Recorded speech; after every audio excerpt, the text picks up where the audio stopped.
Salute, brother. Salute, Bruce. How you doing, man? Hanging in, bro. Hanging in, man.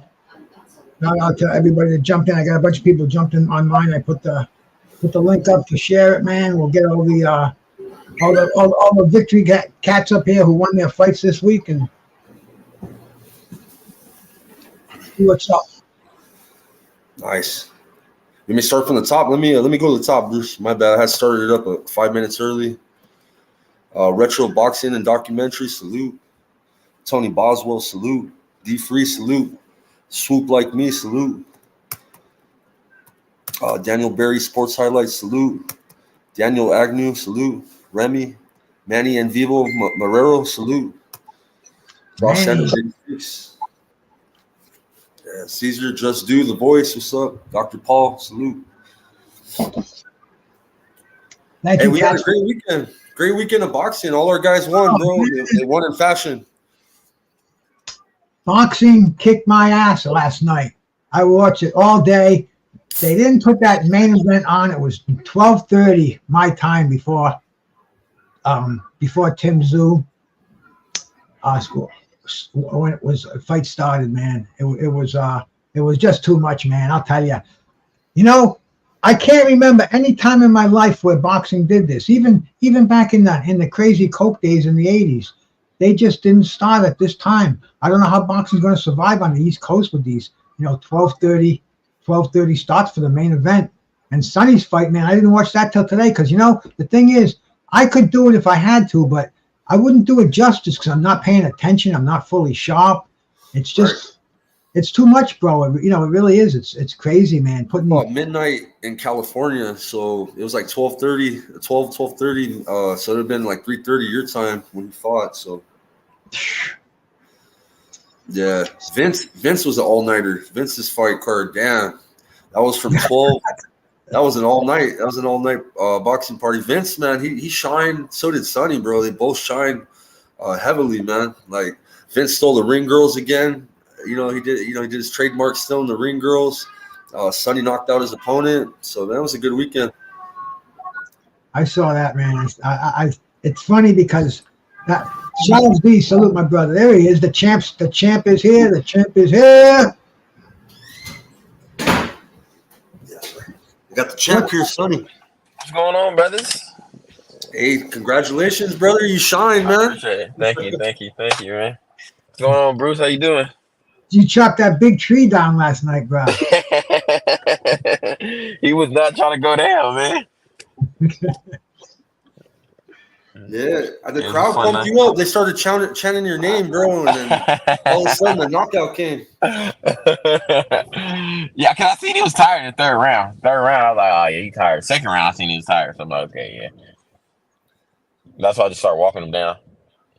Yeah. How was it fighting a guy that big, man? Was it a different experience? Did you have some big sparring partners come in there with you, man? Was that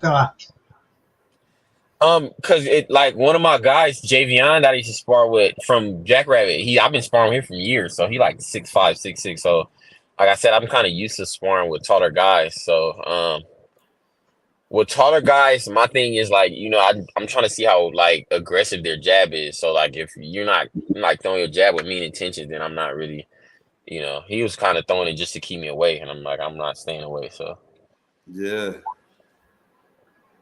Oh, he didn't send the link. I sent him the link here. Okay. Oh, Vince was one in the link real quick. Okay. What'd you say, Bruce? I was gonna say, man, yeah, he slipped that telephone pole that he's trying to hit you with. Exactly. Whip that body, but you were catching them nice, man. You were catching them nice with the hooks to the head, man. It was really impressive. You know what that reminded me of, man? When I look back on the fights, that reminded me of Michael Laura when he fought this dude named Mike the Giant White. I don't know if you remember. No, I know Michael Moore, but I don't know Mike the White. Michael White was about 6-7 feet tall. Okay, cool. And it was on one of those Nights of Champions on HBO. They had Bobby Ches and Evander Holyfield and then Tim Witherspoon and Jose and who was it? It was a big Cuban cat, man. I can't think of his name right now. Jorge Gonzalez. That's what it was, man. So see Angel's name out there. I'll definitely remember that. But anyway, man, it kind of showed how how a shorter, more compact fighter has to deal with a big guy like that. You got to get inside the jab. Exactly. You got to let him. We can use his height against him, man. You know, you catch him in. You know, you can use those pull counters. Get him with a check hook when he's moving in. You know, it's Man, that was an awesome fight. Did that sparring with Drago help you out since he was a bigger guy? Yeah, exactly. I mean, and that's what we were using this camp too, because like Drago, there's another guy that at my gym, he's like 6'5". There's two guys in my gym. One guy 6'5", the other guy 6'4". So, yeah. And then it was some other guys out in Pittsburgh that were like 6'3", 6'4". So like this whole camp for the most part. You have some power, bro, because Drago's been in there with a lot of experience. I don't know if everybody told you he sparred with, but yeah, at the time, I think he told me Efe was probably one of the strongest punchers he's been in there with, Efe Jagba. But he was telling me that you hit hard, bro, that you hit you're hella good, bro. Future champ, bro. He was telling me that right away. And he knows, man. That's John Jones' sparring partner right there. So he sees something special in you, bro. So that's tight, man. Yeah, man. Drago was some good work. I appreciated working with him. Even though, you know, he said he hasn't really been he just kind of started camp, so you know his conditioning wasn't all the way up. Yeah. He gave me a good 7 rounds, so I appreciate it. Yeah. And man, that whole crowd pumped you up, bro. They love you, bro. And they started chanting, bro. It switched the light in you, bro. And I told you that if you go back in the video, you can hear everybody start chanting, bro. And then all of a sudden, you brought the pressure and knocked this fool out quick. Yeah, it was good. And then what'd you do with James Toney? I know you've been studying him for years. He was with you during this camp. He was supporting you during this fight. He's real proud of you, bro. I noticed that he sees something special in you as well. That's a 4-division world champ. How'd that go with James Toney, man? This camp. It was just crazy because Sam just opened a gym out here in Van Nuys. So I told Sam I was gonna come to the gym, and James just happened to be him and Victor Ortiz were there. They just happened to be at the gym. And Sam was like, because I came, I think like that Tuesday, and it was the week of my fight. And Sam's like, I'm gonna bring James to the fight. So he actually ended up bringing him, man. Victor couldn't make it because he had his kids though, but I told Victor to come too, but Victor had his kids, so he wasn't able to make it. Yeah. That was pretty cool. Yeah, and that was definitely good. Are you kidding me? James Toney is he's some people got him on the Mount Rushmore. He's just an amazing fighter. Offense, defense. I mean, before that 140 to heavyweight. I mean, I studied so much James. Is like for me, it was always James, Pernell, Hagler, and Holyfield. That's the most film I watch in terms of fighters. I've watched, and James taught me all about, you know, shoulder rolls, being in the pocket and standing your ground, and you know, so I've always studied a lot of James. So to meet him, that was amazing. Yeah, when James fought Holyfield, man, that was a sad night. Yeah, I don't know. Yeah. It was made too late. Holyfield was how old was Holyfield? He was in his 40s in that fight. Yeah, he was too old. It was kind of sad. Yeah. Oh man. Yeah. And then, but just two greats. Kind of like the stage of Pacquiao and Floyd got in the ring. Yeah, you know? yeah. Like everybody kind of. I mean, Floyd was kind of at the ring. Yeah. No, dude, I was telling Tim, man, your fight was on really late around here, bro. 3:00 in the morning. How did it feel fighting at midnight? Was that kind of weird, or were you? I mean, honestly, that's the regular at Commerce. So like, I've headlined there. This is my 6th fight there. I've headlined 5 times there. So this is my 5th time headlining. So you know, every time I'm coming out there, it's around 11. So 11 o'clock midnight. So that's kind of the normal. Yeah. Did you see this guy's fight right here, Vince? No, I didn't get a chance to see it. Bro, he shined, bro. He looked hella good. He stole the ring girls again, bro. He reunited with the ring girl from Japan and took her on a date. It was his birthday. He got a victory in Japan. Yeah, man. He represented all of us, bro, in his trunks for his last fight. Vince did. That's dope. Yeah. I think Vince froze. Yeah, he froze on us. Yeah, he's out. He's at the mayor's office. Everybody's showing him love, man. He's gonna meet with Manny Pacquiao later, bro. He's having dinner with Manny. He's in he's in the same town as Manny Pacquiao, General Santos City, General Dos Santos. Freddie Roach knows who he is, brother.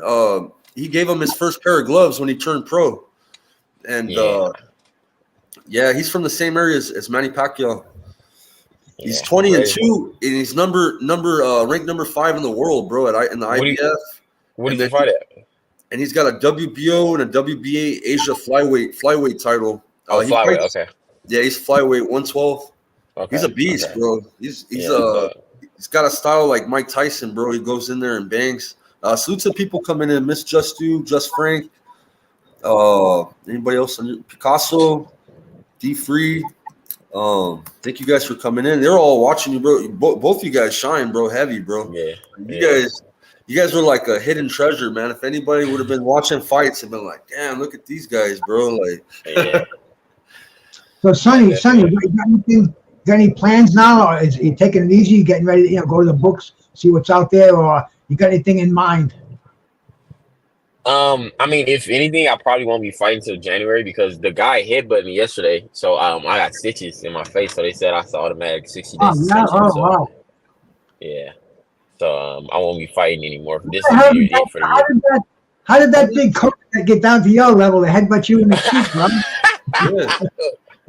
I don't know. That's what I was so confused. I said, this is crazy. This dude just headbutted me, man. That was crazy. But so that ended the year for me. So did you expect them to? You didn't expect them not to recover, bro? After that shot, like you had a feeling that they were gonna give up. They're not gonna go into the 5th. I didn't know. I didn't. Honestly, though, when he got up and the ref asked did he want to keep going, he said no. So when he went to the corner and they said it was done, I was like, okay. Because when he got up, he shook his head. He was like, no. Because the ref asked, like, you want to keep going? He was like, nah. So, because I kind of counted the knockdown almost right at the bell. Yeah. And then when he got up, the referee said continue, and the guy rang the bell right away because he just and that 1 minute he was not going to get those cobwebs out of his head, bro. I was just because sometimes they say is it better to hurt the guy earlier in the round or better to do it late in the round. In your case, definitely late in the round, man. Yeah. And then plus he hasn't had a fight in a while, so that's getting hit with 10 ounces, man. You kind of got to condition yourself to do that. Where the hell is Tim at? Let me call Tim. Sorry, we have bad signal here. Oh, bad signal? Oh, okay. Bad signal here. You're at the mayor's office, huh? The mayor wanted to meet you, huh? Yes, I went with my schoolmates before. My friends. Nice. Hello. What's up? ¿Cómo está? Hey Vince, you gonna eat with Manny Pacquiao later? Tell him you're gonna meet with Manny Pacquiao later. You freeze on me? You gonna eat with Manny? No. Hey, you're gonna go meet with Manny Pacquiao?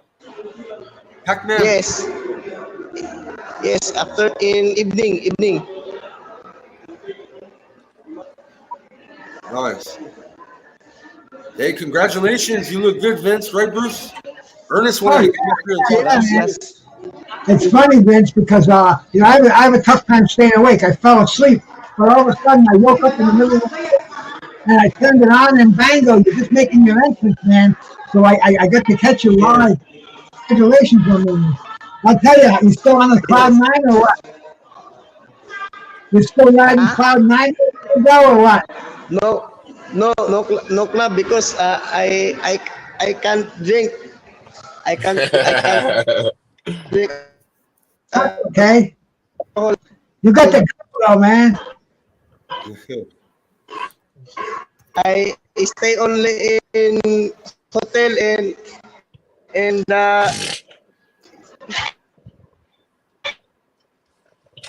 going You got a bad to hotel to get the dinner. Yeah, bad signal, bro.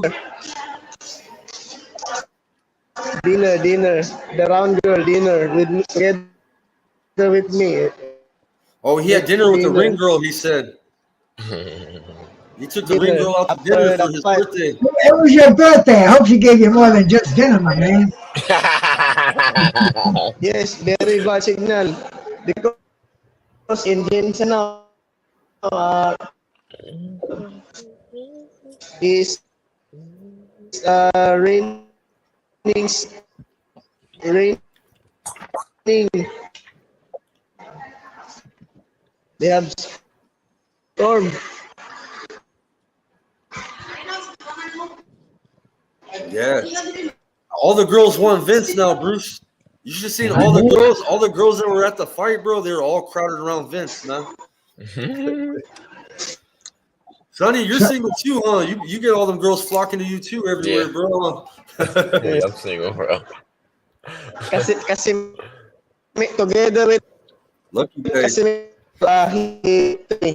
fight. You gonna be on the next Casemiro card? Or in the way to Paulus? They're already trying to make Vince another fight right now, Bruce. Yeah. They're trying to set him up with a fight for December. Title eliminator. Yeah, so In regional championship, Hermano, again, regional championship. WBO, Regional championship. Top 10 WBO contender. Asia Pacific. WBO Pacific belt. Yes. After that, PB World Championship in God's willing. Nice. Yeah, you're doing good, Vince. Hey, did he take advice from all of us? You think? What do you think? How he did, Bruce? He took our advice, huh? Hey, that guy that you fought, he was no bum, man. That was a close fight. It was punch for punch for punch. Yes. But you showed you had the class, Yes. man. Yes. You had him. Do you know, Bruce, in my hermano, when I arrived in Japan, I have a flu because they very cold now already in Japan. What happened Very in cold. Japan? Before the fight, I tell my trainer I have flu Oh, flu. Oh, okay. because in Japan, very cold already. Yeah. They How try about to the- rob him, Sonny. They try to rob him. He won a fight, bro, 6 rounds to 2, right? 8-round fight. He won 6 Yes. rounds. One of the judges, But do you know? Japanese. But do you know, Hermano and BruceGas and Angel Diaz, the Japanese people, the crowd, he said when I was going back to hotel, and he said the Japanese fighter he not win split decision, unanimous also because they have no runs win. But do you know the Japan rules? Do you know that? Yeah. They try to rob you, bro. Yes. The promoter is very happy to me, the promoter of Casimiro, because I entertaining him. Yeah. Got the man. The Tim and Tim show. Tim with You, us. what's going on, Dennis guys? Johnson. Siya nakadaya. What's up, bro? And next Congratulations. fight, Happy thank you, birthday. Tim. Thank you.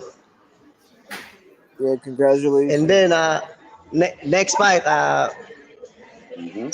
all of the sponsor again, I put already in my shirt and BruceGas in December, I will put my They're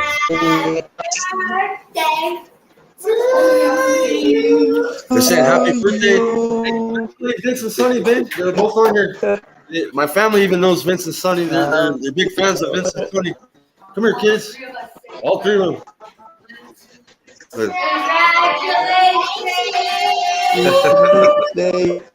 yeah. Thank you, guys. Yeah. Stop. Good stuff. Good stuff, bro. Vince, It's congrats. raining, but I'm sitting.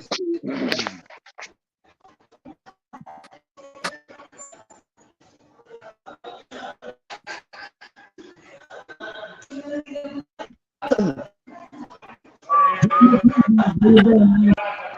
very in Wednesday I'm going to run again innings. I prepared on maybe December and February. If I win the fight, again I'm not gonna lie to you, Vince. I can't understand you, man. Your mic is chopping up, bro. Bad service, hermano. Bad service. It's going in and out, in and out, in and out. Yeah, Angel, Vince, You did great. Vince, you did great. How's that COVID treating you, Angel? You kicking its ass or what? It goes in and out. I can't. hey, everybody's sick. 86 Boxing's out too, out of commission. I try to invite him tonight. You got coronavirus. I got the coronavirus. I think that's just around, bro. So do I. So do I. Yeah, I lost like 7 pounds. I lost a lot of weight too from that. Yeah.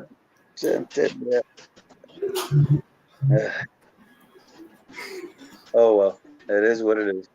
My sister, like me, salute. Yeah, it was Vince's best birthday ever. Probably one of his best moments in life. He reunited with a girl he fell in love with in his first fight. He hugged a ring girl and he became viral. So the girl, she worked his next fight, and he was able to take her out on a date on his birthday out there, and he ran to her right away. How you doing, Ernest? I haven't heard Ernest yet. I'm great, man. I'm just sitting back playing my role, bro. I don't want to interrupt when other people are talking. And I made sure I told Vince happy birthday, congratulations. Yo, my man Sonny, that was my first time seeing you fight, fam. Let me tell you, bro, all I heard was stabbing him to the gut, bro. Yo, that's how you get him, man. Good job, bro. Can't wait to see more fights, man. Definitely. Congratulations, Sonny. Thank you, too. Yeah. Destroy the body. Yep.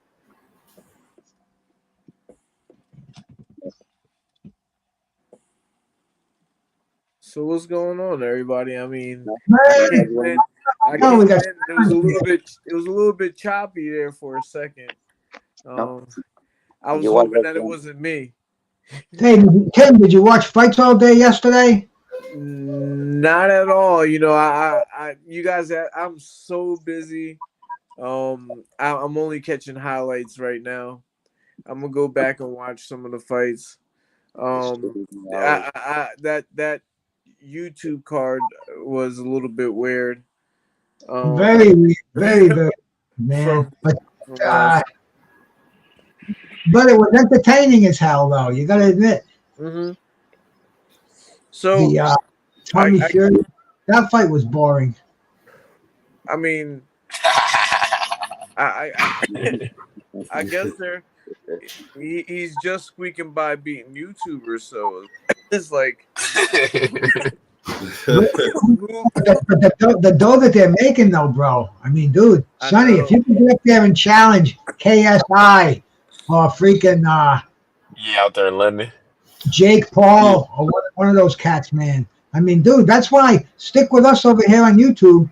We'll make you a YouTube influencer, and you'll be up there fighting $1 million fight with Jake Paul, bro. Because really, that's how they made their money from hanging out, getting exposure, people knowing what they do.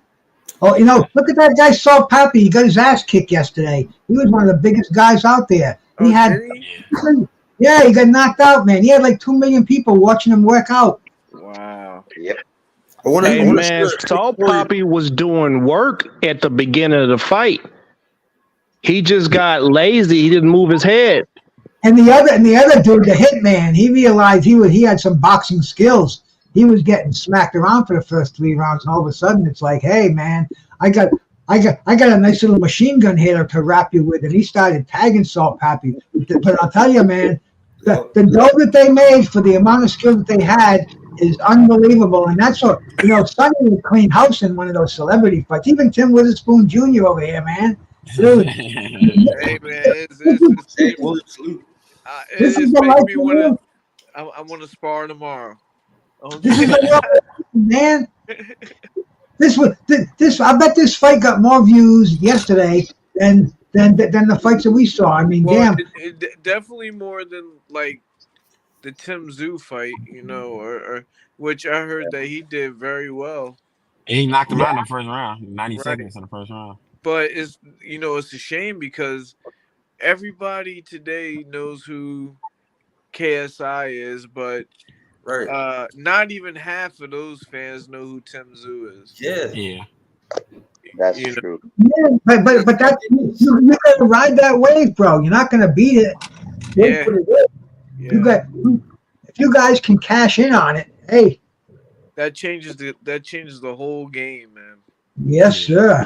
That makes a see like let's just say 5 years ago, Yeah. a boxer didn't have the idea in his mind to go through a different avenue. It was just fight, win, and get to Sergeant? the top.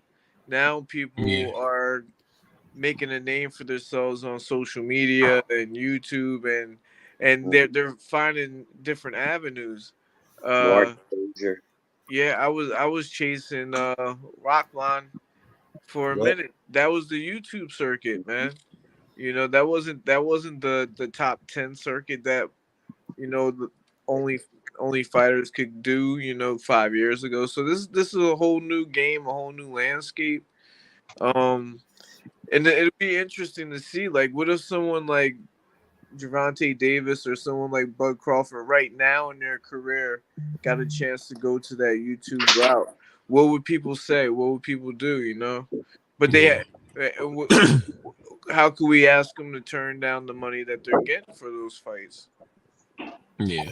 I mean, Think- Mayweather kind of did it with McGregor. Kind of. I mean, it wasn't really, but it was. It kind of was. Well, but Mayweather was at his end. He's at the last Yeah. fight. Yeah.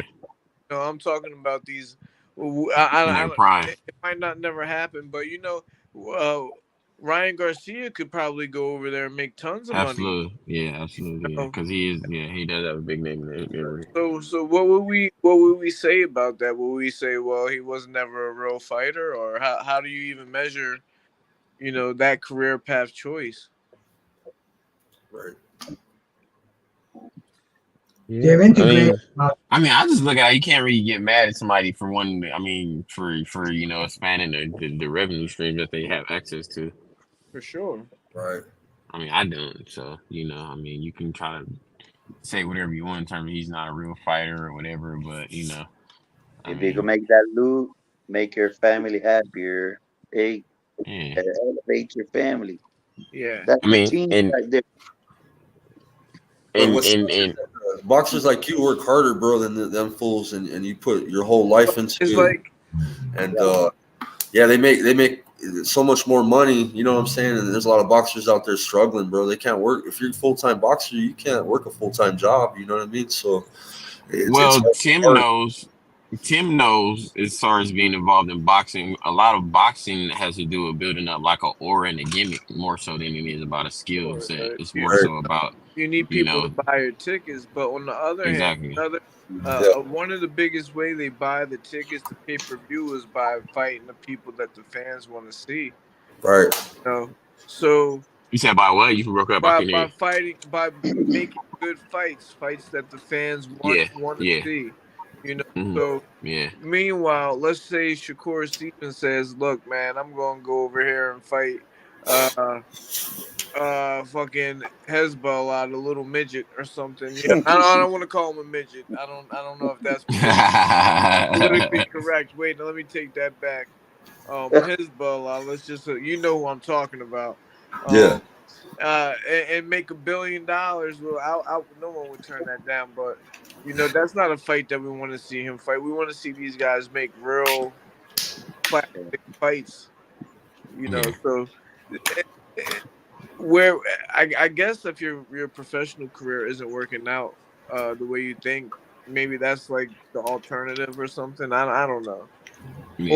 Or I think that's one of the acceptable ways. I'm sorry I keep talking about this, but I think that's one of the acceptable ways, or if you already done everything that you could do on the sport, then it's acceptable for you to go that route. I mean, but what about guys like, because like back in the day, you had guys like Duran, where he had a bunch of fights, but you know they're all working big fights, so he'll have a big fight, and then in between he's fighting a couple cupcakes and some bums, and then have another big fight. So I mean, I was thinking like, so Good what if point. they were to Good do that, point. like have their big fights and then just have some money fights with those like influencer type guys, like, but they're still taking the big fights that the fans kind of want to see, like, you know. That's a good point. Yeah. Frank Sanchez. Yeah. Hey, one of my subscribers seen you on the Soto podcast, Sonny Marzette. He knows you from the Soto podcast. I was like, okay, I seen it on your trunks before, bro. So I gotta check it out, bro. Yeah. I flew out there. Their podcast out there in Washington. Okay. Yeah. Very interesting today. Guys, it's all money. It's all money. Hey, Jared Anderson said his hand is hurt. They said Frank Sanchez sent him the contract. Okay. And no, all right. What Frank Sanchez can't find the fight. Hey, that's my guy from my country, but I'm gonna defend him. I have to apologize. I did watch one fight last night. I did watch Keyshawn Davis. Yeah, versus a dude that's close to us. Right. Albright, yeah. Albright, yeah, Naeem Albright. Actually, his cut man helps me out with my amateur team, and I like the way that Keyshawn looked. You know, he looked pretty sharp, and you know, he kind of took it to the dude. It went the distance, right? Yeah. Did that fight go to decision? Yeah, I believe so. Yeah. With Davis? Actually, Okay. I remember because, you know, one judge had the fight a draw, which was crazy. So yeah, it did go to the scorecards. Yeah, because Albright was a very talented fighter, but Keyshawn was just so much more talented. He made Albright look got caught one time. Remember? Regular guy, bro. But Keyshawn won that fight for sure. Albright couldn't get any punches off. He didn't get any chance to out any offense. You know, Keyshawn, he's not a power puncher either, man. You know. Yeah. Albright showed pockets here and there of what he could do, but he never really caught a good rhythm.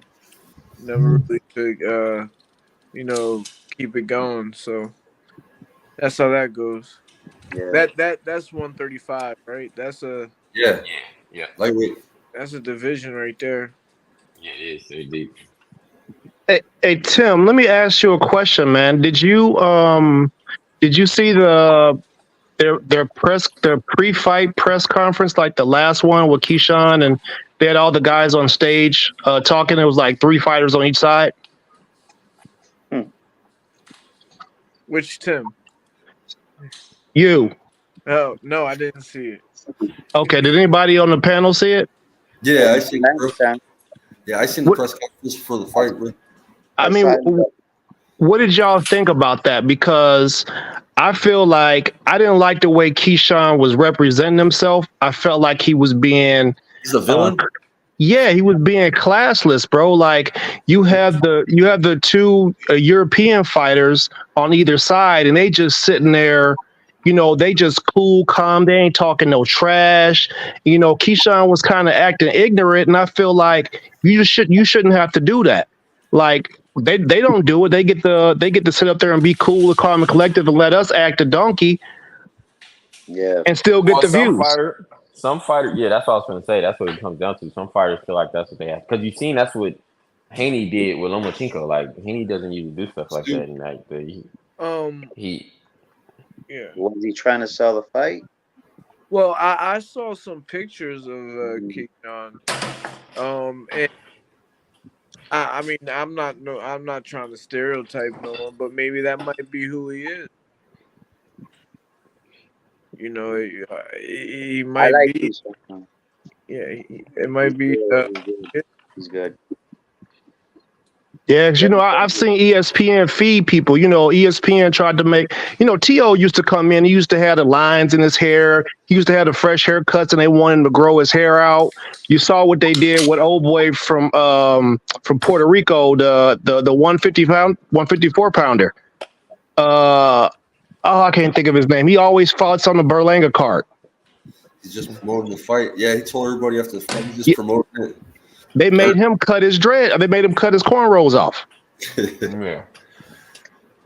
So they projecting a certain type of image on certain people. Man, I just feel like at this point in the game, man, I don't think we had to do all that extra stuff. Hey, if you're making money, would you be a villain, Sonny, if they told you to? So That's absolutely out my character. We'll give you extra couple million, brother. You be an asshole every fight. but I won't sell out. That was just definitely. That's just not my temperament personally. So yeah, Right. I mean, I just feel like for the most part, guys that do it, there's only been a handful of guys that have actually been able to pull that off and actually still be successful in the ring. Most guys that are running their mouth like that, they end up getting their ass kicked. Yeah, they do. Usually, huh? Yeah. Broner, Broly, like all the guys that's running their mouth like, bro, just the only person that you see like that'll run their mouth and still win, like an Ali or Mayweather or something like that. But even still, they have limits to what they're talking about. Yeah, but those are special fighters. Exactly. I'm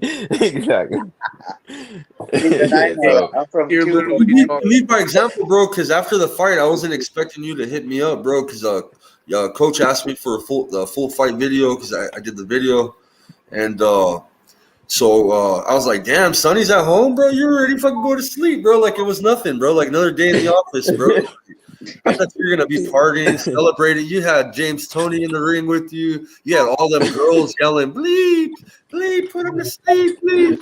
Oh, wow. Shout out to that's the approach. the jury. That's the kind of approach I have to it, man. I mean, what are you training for? To expect a lot? I mean, that's my mentality. I mean, I'm training to fuck you up. So I mean, when I do it, it shouldn't really be a surprise. Right. That's fact. Are you taking any time off between this fight and getting back in the gym? Yeah. So usually after every fight, I take a week off. But with this one, I gotta let these stitches heal. Oh, that's right. Yeah, that's right, bro. Yeah, you're not fighting until next year. Last time you went on a vacation, a nice exotic one, didn't you? Something like that. Last fight. It was my coach's girl. It was her birthday, so we went on a cruise and we went to the Bahamas. So that was for her birthday. We did that. Yeah, but if you got stitches, you're gonna need more than a couple of months. Well, they said I'm suspended 60 days. 60 days for and then another 60 days. Well, not necessarily 60 days, but 60-day suspension, and from there, the doctor has to evaluate or clear me to be able to fight again. So you're looking at another 120 days, maybe, probably. Possibly, yeah, potentially, yeah. That's a good break, bro. You put in a lot of work this year, bro. Like, enjoy the holidays with your family, bro. You know what I mean? Stay focused on the craft, of course. Don't let up on the gym, but just know that you got time to work, bro. You don't have to go, just put in your work every day. You don't. Bro, we got 10 fights. We got 10 fights in less than 2 years. I went pro last February. I already got 10 fights. 10 fights already. So we've been working. It's good.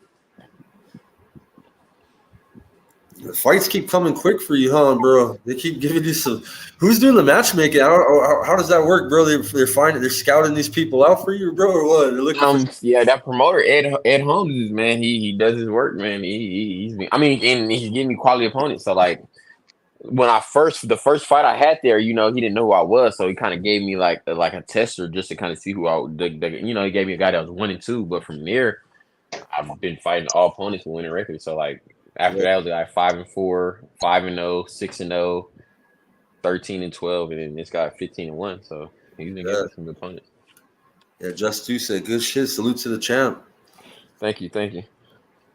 Yeah, bro, and I know you're the goods too. When Drago tells me that, bro, because I know Drago's been in the ring with a grip of good work, bro. So he tells me like Yeah. he's special. Yeah. he told me about that guy Atif Overton because he's like my weight class. And I was sparring with Drago and he was telling me Atif's your weight, bro. You know what I mean? And he's like Atif fucks me up. He's all like. You know what I mean? So Yeah. he was a tough coach on me, bro. Drago knocked me out a few times, bro, in the ring. And I haven't been knocked out in years, bro. So that shit's a trip, bro. I got knocked out. Man. That's boxing. That's boxing. Yeah, Yes, I thought I was tough. Hell nah, bro. I'm glad I got back in the ring just to. I'm gonna be 48 in December, so no, thank you. Tim motivated me. He fucking went in a fight and knocked the fool out. A WWF wrestler. He motivated me to fight. Remember? You know, my fighters got fights coming up. I'm thinking about probably sparring a lot of them, getting them ready, you know, for their fights. If they can, you know, handle some of what I got, then they'll be okay. So you guys motivate me too, you know, Bleep, getting the job done, running on the beach. You know what I mean? I wish I was young again. Running on that sand is no joke. Man, doing all that stuff, living it up, man. I'm happy for you. Getting to meet some of your idols. That must be cool too, man. That must be like that's probably you win the fight, but to do it like in front of some of the people that you look up to, it felt amazing. That must be a good feeling, man. Definitely a good feeling. Yeah, thank you, Champ Ross and Demetrius Bray. We all pitched in on sponsoring Vince, Sonny. We did pretty good with that, man. And that's amazing, man. That's dope. You represented us, man. Yeah, Sky, this has been a good year for you, Sky, man. You guys been doing it.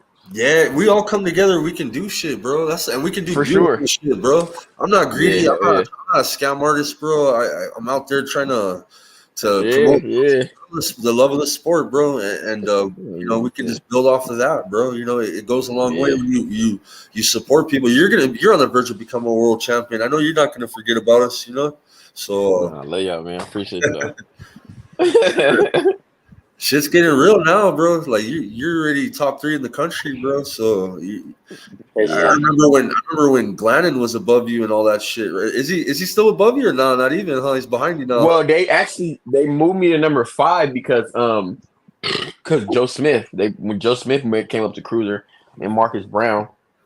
So it's Joe Smith, Marcus Brown, Glanton, and then a guy named Alante. But I think they'll probably move me above Alante Green. Whenever they update BoxRec, but it's a guy named Alante Green I think he's from like Cleveland or something like that. So they got me. You might have to go fuck his world up, and that'll move your rank. Any of those guys on the rankings are good targets. Yeah. Hey man, them dudes from Ohio, they move funny, man. They be coming to the ring with dogs and stuff. Pit bulls and everything. You're like the new boots of the cruiserweight division. Yeah. I don't see none of these cruiserweights beating you, Sonny. I don't. Do you guys see any cruiserweight beating them right now? I'm looking forward to it, bro. I love pit bulls. Sorry. I love it. Yeah. Oh wow. I mean, but all we'll see when we go to because all the cruiserweights that are like of any like sort of status are in Europe, so that's kind of like where we have to be going. Sonny, where does your nickname come from? How'd you come up with that? From the streets, from street life. Well, that was my moniker in the streets. Nice. You're gonna enjoy going over to Europe. I'm looking forward to it. It's so calm. Yeah, I know. It's so different. Yeah, I know. For me, from Miami, Florida, I've gone over there. It's so calm. It's just different, man. It's different. Yeah. You go to some of those countries where boxing is like we have football, baseball, you know, boxing is one of those top sports in most of those European countries. Yeah, exactly. 100%. Oh, Yeah. You know, the whole country gets behind it, and you know, Yeah. so it's just a different feeling for a fighter to go over there. It's crazy. Yeah. Yeah. I mean, because a couple of guys that do that, the influencer boxing, like I mean, a lot of them train out here. So like Dean and B Right. Dave and Medic. So like I meet them and they say like out there, like how you know how entertainment is so big out here. They don't kind of have that out there in terms of like you know every weekend there's some sort of concert or something you know out there. So Right. like Right. out there, that's why it's so big out there because like you know when they have like those sort of fight shows and stuff like that, they don't. That's like the biggest thing out there for that time. Exactly. I gotta go to the bank. I gotta put these codes. Check this one out. Pete Rose. Look how young he is. Oh man, Yeah, got it. the gambler. Al K-Line from Detroit. One of my favorite players. I mean, I gotta go to the bank and take these. Look at another one. Yeah, Jose. Look.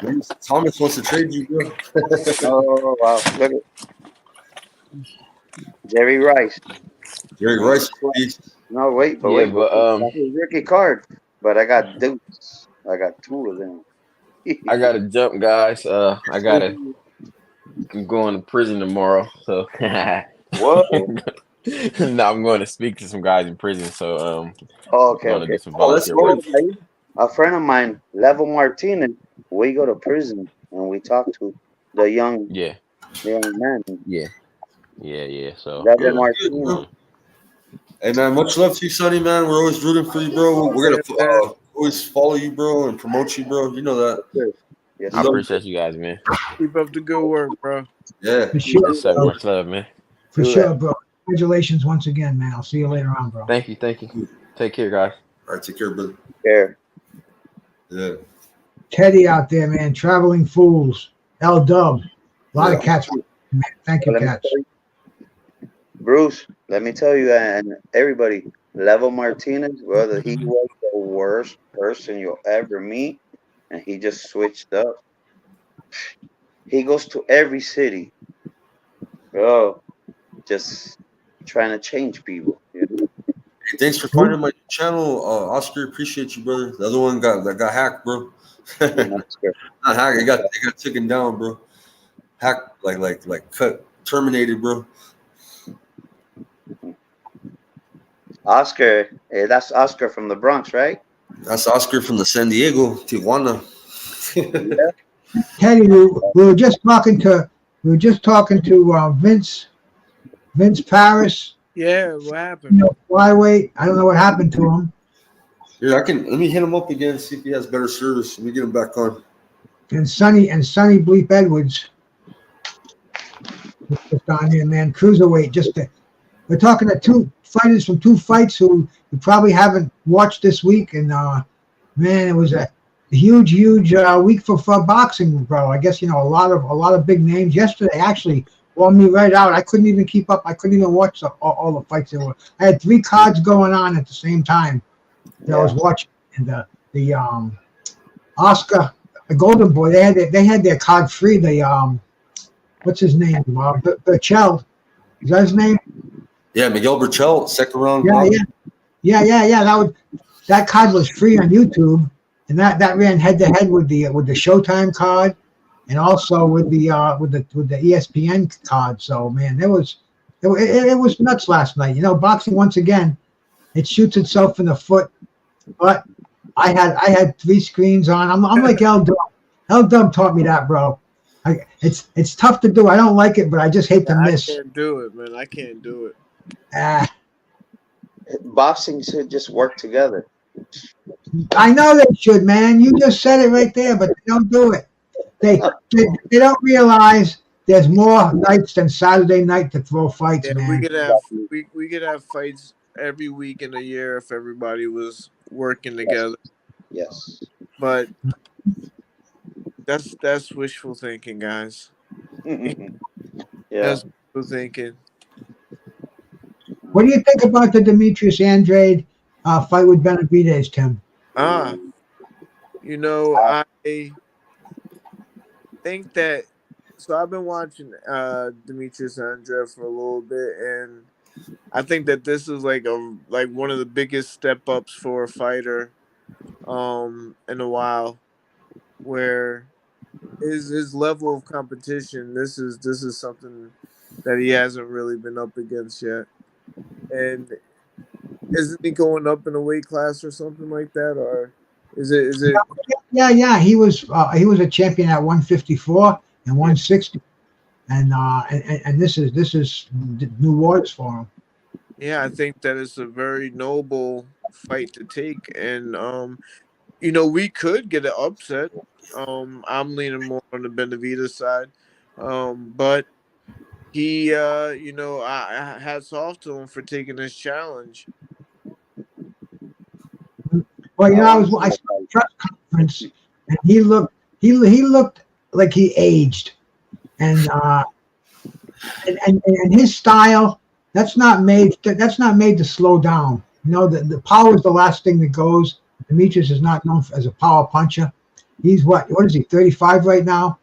Right. That's I don't know, man. I think he might have slowed down just a fraction of a second, and that's going to be enough to throw him off. He's not going to be able to handle the onslaught of Benavidez. And hey, man, but I hope I'm wrong, because I'm a homeboy, man. You know, he's from Providence. I want to see Boo Boo win. Yeah. But I don't see it. I look at boxing from I don't watch it with my heart. I watch it with my head. Yeah, same deal with Mendoza and Zhu. Like I knew Tim Zhu was gonna win, but I knew that it was gonna go the distance because Mendoza's a beast, bro. Like he went the distance with Jesus Ramos, and he's one of the biggest 154 pounders in the division. So, you know, Tim Zhu, he got through Tim Zhu. So I give him credit. At least he fought. He tried, bro, but he wasn't on that level. You know what I mean? Mendoza has the tuna. Yeah. So with Andre being from Providence, Rhode Island, what do you think about his career and how it's gone thus far?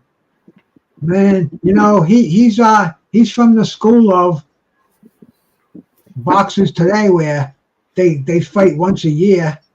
He always seemed to sign a contract where he got in disputes with his promoters, and I look at his career as wasted. He had so much potential coming out of the amateurs. He had a unbelievable amateur pedigree, and he just didn't. He wasn't active enough. Even people in Rhode Island, only the hardcore boxing fans know him. Whereas guys like Vinny Pazienza, everybody knew who Paz was, and Right. you know.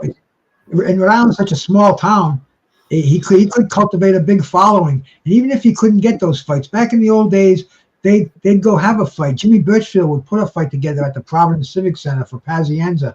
He'd have a hometown crowd there, but they don't seem to do that now. They sign these exclusive contracts with different promoters, and they're stuck to you know. I know he was fighting with Eddie Hearn for a while. Now Eddie Hearn, that contract expired. I guess he's with PBC now. So man, you know, it's a different ball game. But I look at his career as lost potential. People in Rhode Island, they know more. You mentioned Andrade, they know more about Andrade's bar down in Charleston, and they know about Andrade's fish and chips down in Providence, than they know about Demetrius Andrade. He just wasted potential as far as his boxing legacy goes. Right. I would just fight everybody, even if I lost. Give me my checks. Let me get my checks. Indian Devil. I don't know where he's making those checks, man. He's not fighting enough. Exactly. You're right, Bruce. Yeah, I don't know where the money comes from, but you know, he made big money for signing, and you know, I guess he gets 6 figures when he fights. So, Wow. no, I guess that's pretty much the. You know, I mean, I'm sorry, 7, maybe some low 7 figures in some of his fights. Yeah. I don't know. It's not a legacy career. That's what I'm saying about him, bro. Okay. It's You're easy to become a legend in Rhode Island, man. You know, this is a small pond. I have a story to share with you guys. So I did a reel for Sonny, right? I've been doing all his for his family and friends. I always share his fights, right? So Monster Yo blew up my shit right again on Instagram, and I had someone reach out to me, bro, and there was a fucking backyard promotion out of Inglewood, bro. They know, I guess they follow Sonny, bro, and they thought I was his manager or some shit, right? So they're asking me, no, they're developed, bro. Vice did a story about them. They built this shit in LA, bro, this fight club, and fight club got big, kind of like what they were doing with Kimbo Slice in Florida, back type, that kind of shit. Wait. Boxing, but it's big during COVID. They closed all the gyms, so everybody was ended up going to his house during COVID. They would hold COVID parties there, fucking fights. Everybody during COVID, everybody would be doing these fights. And Vice did a story. It was on World News. Bay Street. And, he's got actual boxers that are wanting to do boxing events through USA Boxing. So he's trying to get sanctioned. And he's trying to do the same thing as Redneck Brawl, and he's big. He's got about 500,000 subscribers. It's called Backyard Squabbles. I'll send you the links later. No, I'll send I you know. the message he sent me, but it was kind of weird that he sent me the message. And I connected him with Coach Green, bro, because Coach Green got a hold of the redneck people, I guess. So he knows those redneck people. Maybe they could set something up in LA, bro. Not no Redneck Brawl, but like a LA Brawl, some shit. You send them street beef. And the guy's name. I think you like it, bro. There's some tough fuckers out there out of LA, bro. I'm not lying, bro. I have to send you this link. They got good fights on there, bro. Not no bullshit, right? The hillbilly fights, bro. They got real good fights, bro. Send them street beef, and the guy's name is Scarface. Oh no, yeah, they're trying to do street beefs, but in LA, man, basically. But they want me to open. They're trying to get sanctioned though through USA Boxing for some of their fighters. They want me to open a place down south, but that of 5,000, bro, I can't sell my boy out. I can't sell him out. He's the one who runs this down here. So I go to that of 5,000. So yeah, why not have street beefs versus their crew? They could put on, you guys could put on some sort of tournament. We already have a gym, and it's a triangle. It's not even a square, so you can run from the corner. I'm sure Miami has the same shit too, bro. But this one right here, these guys are out of LA though. I'm telling you guys. The girl right now, Jamie Driver, who has a contract with Data 5000, and she's. Oh yeah. But they're doing they're doing the bare knuckle. Yeah. But Dada, remember his heart, man. Dada's heart is not too well. Yeah, he was in the hospital for a bit, Yeah, I'll send you the link to their Instagram, Tim, on your Instagram, Bruce. Whenever you want to talk to Dada,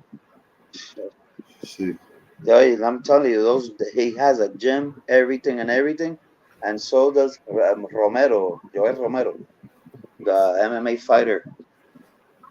I wonder if I'll get a copyright. I'm gonna play a link, man, from their shit, bro, and I'll show you guys what it is real quick. I wonder if I'll get in trouble. Let's see. It'll take a couple minutes.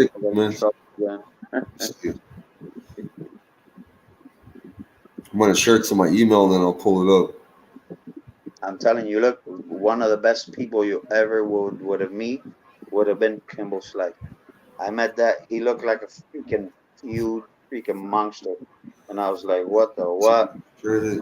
Nicest person you ever meet. Yeah, the nicest person you ever meet. They got 8.69 I don't know if I should share their shit, bro. They got it's Vice News, bro. You think I'll catch a copyright off of it?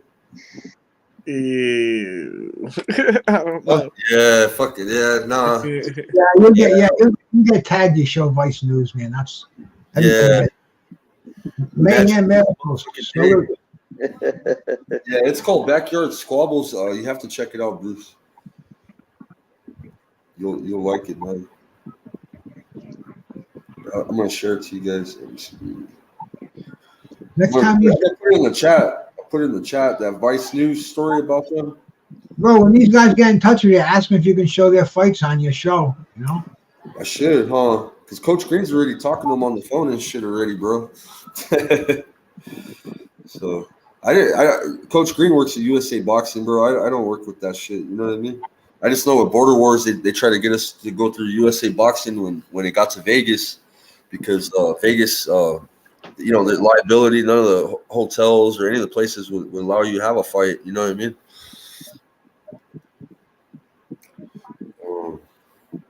Vegas is all money. Vegas is all money. That is a great place. I'm gonna pull up their Instagram profile too. Guys, I gotta run. I'll catch you next Sunday.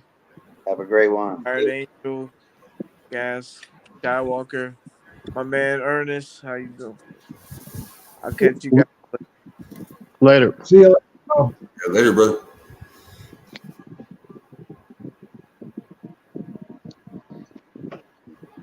Johnny's Combat News. Salute. Mayhem and Miracles. Salute. Really? Mayhem Miracles.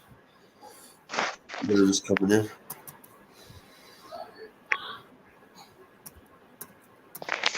Daniel Usyk Fury, he can't run. So, bro, the only fight we haven't talked about was the Janabek and the Galtieri fight, or non-fight, if you want to call it that, man. Yeah, Janabek didn't look like a boogeyman in this fight. He looked fundamentally sound. He looked all right, you know what I'm saying? But he didn't look like the scary boogeyman that they portray him as this fight. So I'm thinking that Carlos Adames fight, man, that'd be a good matchup between him and Carlos Adames. That'd be a good fight, bro. Yo, Tim, you don't think Janabek was purposely not putting it on old boy so he didn't scare anybody else away? Because he has had a hard time getting fights. Never thought of it like that, bro. Yeah, dude, nobody wants to fight him, man. I mean, I could tell after the first time he touched old boy was like, yeah, I don't want to get hit by this guy. Yeah. He went straight into his nutshell after he got hit the first time, and he didn't even try to fight the dude. Yeah. Yeah, I was expecting Janabek just to murder him, bro, type shit. But nah, he seemed more reserved. You know what I mean? He still looked good though. I'm not giving him any discredit on his fight, but I'll tell you, the dude is definitely is going to be one of the most underwhelming IBF middleweight champs in history. Yeah. You know, half the cats over here. You know, the guy. I think his name was Vincenzo, and he was from Europe. I can't remember. It wasn't Italy. Yeah. It was maybe Bulgaria. I'm not sure. I'm bad with countries. But anyway, bro, the guy, he didn't have one title defense. He won a vacant title. That just tells you how these fucking federations give out these belts, man. Yep. No credibility. He didn't win a round against Janabek in that fight. So yep. Now Janabek's got 2 of the titles. All he's got to do is get 2 more, and he's undisputed at middleweight. He'll be the first undisputed middleweight in the 4-belt era, right? Yep. And you know, he's managed by one of the best. He's got the same manager as Usyk and Lomachenko. He's got one of the Klimas is a really good manager. That's Casemiro's manager too. Yeah. I mean, you know, Mal Charlo's got to defend that belt sooner or later. Or they have to strip it of him. I mean, dude, there's so many. It's been 2 years. I can't see how they let him hold the fucking belt. So I mean, strip that motherfucker. Get a tournament going. And right now, I think at 160. This is the interim champ. He's an interim WBC. Who? Carlos Adames is an interim. So if it does get taken away, he'll be crowned the new champ. Carlos Adames. Yeah. You know, that's another thing. Interim champ. I remember everybody giving Boots Ennis a pass because he's got an interim title, so he doesn't have to fight the mandatories. Yeah. Have you heard that? He doesn't get ranked in other federations don't rank him. He doesn't have to fight their champions. You know, so yeah. You know, I've heard people call it the curse of the interim title, but Mendoza, he was an interim champ for the IBF, and he got a shot at the WBO title. So he was getting ranked by the other federations, you know. Yeah, he had to, Vince the same way. Vince, he's been messing with 3, bro. He hasn't done anything with the WBC, Vince, but he's WBO. He's got a WBO Pacific Asia title. He's got a WBA. Then he's ranked in the IBF too. So it's smart. It's not good to always stick with something, one route. You know what I mean? Like you gotta kind of. You should have no control over that. They should rank you on your merit. And then Vince is the top 5 junior flyweight fighter. I mean, bro. I mean, he should be ranked by the WBC. He should be ranked by all the federations. I'm sure they all look at each other's ratings. Hell, Doug would be able to tell us more about that because he's an expert at the rating. But we should ask him, man. I don't know if he's still here, but it'd be cool to find out why the WBC doesn't recognize him when the other 3 federations do. Right. They want their cut. It makes him seem stupid. It makes him seem really, really out of the loop, man. If the other 3 are ranking the guy and you don't even have him. He's not even. The WBC ranks what? They rank 30 fighters, so they must have him in their 30 anyway. Yeah. But don't the organizations take like 10 to 15% of the check? So let's say you're fighting to be ranked, or you have won the interim belts, and you're making $1,000 for a fight, right? So they're gonna take like $100 of that, $150 of that, of your $1,000. I don't know if they do that for rankings. I know champions have to pay sanctioning fees, and they got a ton of belts in every weight division. But as far as being ranked in the division, I don't know, man. That's a good question. What was your opinion on Keyshawn's performance? Teddy was asking. Ernest? Man, Keyshawn is sharp, man. I just wish that he would switch gears. I mean, he has the ability to get people out. Like once he gets somebody stunned, man, I mean, he's an Olympian. You know, matter of fact, he's an Olympian that fought as a professional for like 2 fights before he finished his Olympic career. So, I mean, honestly, he's had the best of both worlds. He needs to go and start getting it done. Like, until he started knocking fools out, like, I think he need to zip it up. Because you can't be talking all that trash. You ain't going out there handling your business. Yeah. And, Teddy, too, sometimes that happens, too, with a lot of these Olympians. We got Andy Cruz, who beat Keyshawn Davis in the Olympics, and he doesn't possess a lot of power either, but he can outbox somebody and shit. You know what I'm saying? Like, they gotta develop that, man. Right after the amateurs, it's 3 rounds, headgear. You know what I'm saying? Like, then you go into pros. It's that power. You have to learn the power. It comes in time, I think. I don't think it just happens right away. It's very rare when it does, right? With Olympic fighters. Can you tell me Olympic fighters that had power, Bruce? There probably is some. That's why I don't want to give. Oh yeah, man. Torres. Boots' dad. Richard Torres, yeah, he's good. But he didn't knock out that many people in the amateurs either. Did Torres? Boots' dad.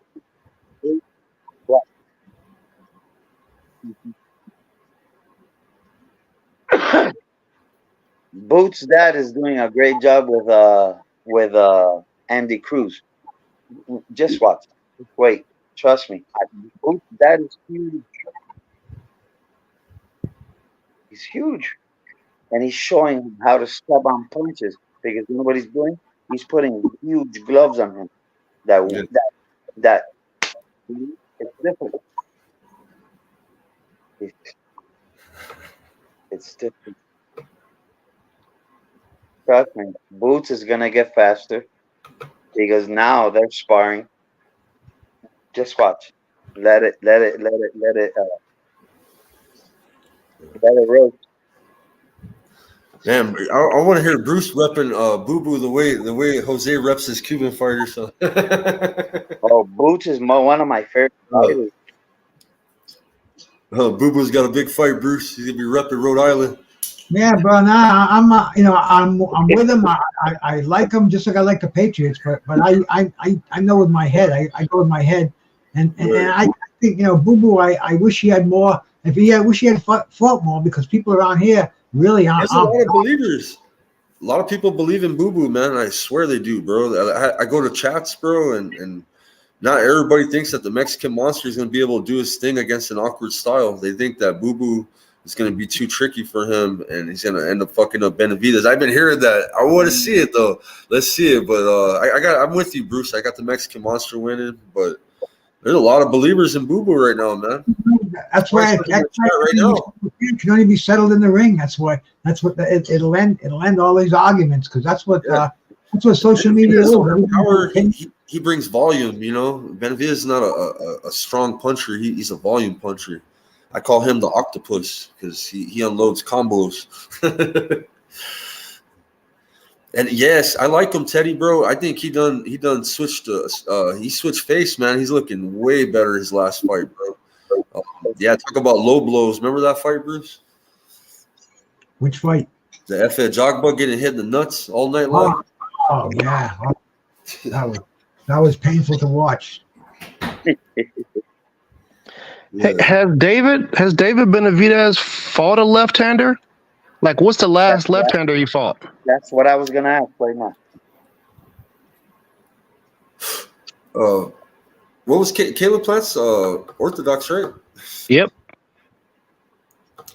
Jay, let me tell you, David Benavidez is going up to 175. He said no to Morrell.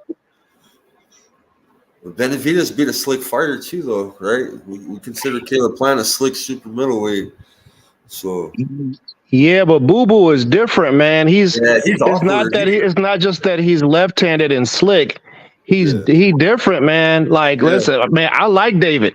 Personally, I think David's come forward style is amazing, but Boo Boo controls distance like nobody else's business, and he's left-handed.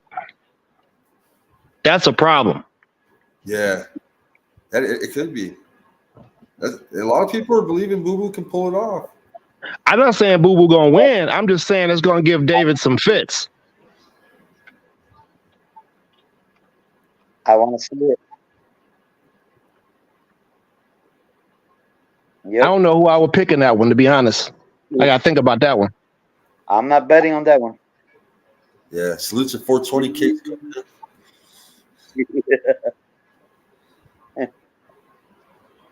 Yeah, he can fight on the back foot. Yeah, he does that. He sticks his arm out too, and he fights.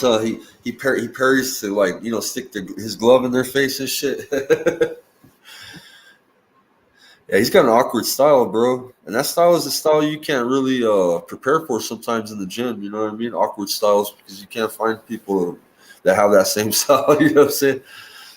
It's hard to find that shit. Salute pounds. Salute pounds. Got David, but wouldn't put money on it on that fight. The Caleb Plant fight, I thought that was going to be a tough fight for David. I thought that was going to be. That was after he had knocked out the dog and shit. You know what I mean? He done planted him and shit. I want to see Caleb Plant and Jamal Charlo. I mean, Caleb Plant gave him a slap in the face. Yeah. And they're at the same weight right now. It'd just be a beautiful fight. It would sell big. I'd be interested in it. I think they're pretty much at the same level. If they don't fight each other, it's going to really be a black eye in boxing. It's a perfect fight to make. Neither one of these guys. I mean, I heard they do have a comeback fight for Charlo. How about Morrell? Yeah, that would be a great fight too, man. That would be a better fight, but they don't have the animosity that Plant and fucking Charlo have with that slap in the face, social media the way it is. That they got to on that, man. That's tickets. I don't know what they're waiting for, man. You got a perfect everything about the fight is money. Everything about it. Yeah. It's a good. That's smack. Well, That's smack. Everything. Charlo is beefing with Charlo. The Charlos beef with everybody, including their own family members. You could make a fight out of the Charlo's ex-wife and the new wife. Didn't they get to scrapping at the Earl Spence fight? Like, there's always some sort of movie line with those guys. Like, to be honest, I don't know why they didn't let them. They should have kicked them dudes out of the stadium. They shouldn't even been allowed to come to the fight after that. After what they did pre-fight. It's messed up, but imagine, bro, the Charlos hate each other so bad, bro, that they have beef with each other and they stop talking to each other. And it's all public. They're like, fuck my brother. I hope he loses. He's a bitch, and they start talking shit to build up a fight between themselves. Ooh, big money, bro. That would be nuts. I mean, imagine how many people would view that, bro. It'd be like, these brothers hate each other. They hate each other for 2 years. Now they're fighting each other. You believe that? That would really make a lot of money, bro, if you really think about it like that. Remember when the Klitschko's were both heavyweight champions at the same time? They owned the heavyweight division. Yeah. I had 3 belts, or had 2 belts, and Vlad had 1. Yep. And they joked about it. Even at a press conference after Vladimir beat Sam Peter, Don King was talking about it, and they said it would never happen. But then I think one of the Klitschko's grabbed the other one's belt and watch it, brother. And but yeah, man, brothers. I think the only time we're going to see that is in wrestling, like the Steiner brothers against each other. Maybe the Hart brothers or something. But boxing, I don't think it's ever happened, man. Yeah. Salute to Lakin Curson coming in. Steiner recliner. Eddie's in the house. What's up, Eddie? The Steiner recliner. There you go. Jose. That would fuck you up, bro, huh? Yeah. That's devastating. I don't know how they fake that, man. He used to put the pressure on with that sucker. Whew. It was a great show. You send Eddie a link real quick. Eddie wants to hop up here. Yeah, they did. They did, Teddy. I know the Charlos did. I bet the Klitschko's did too.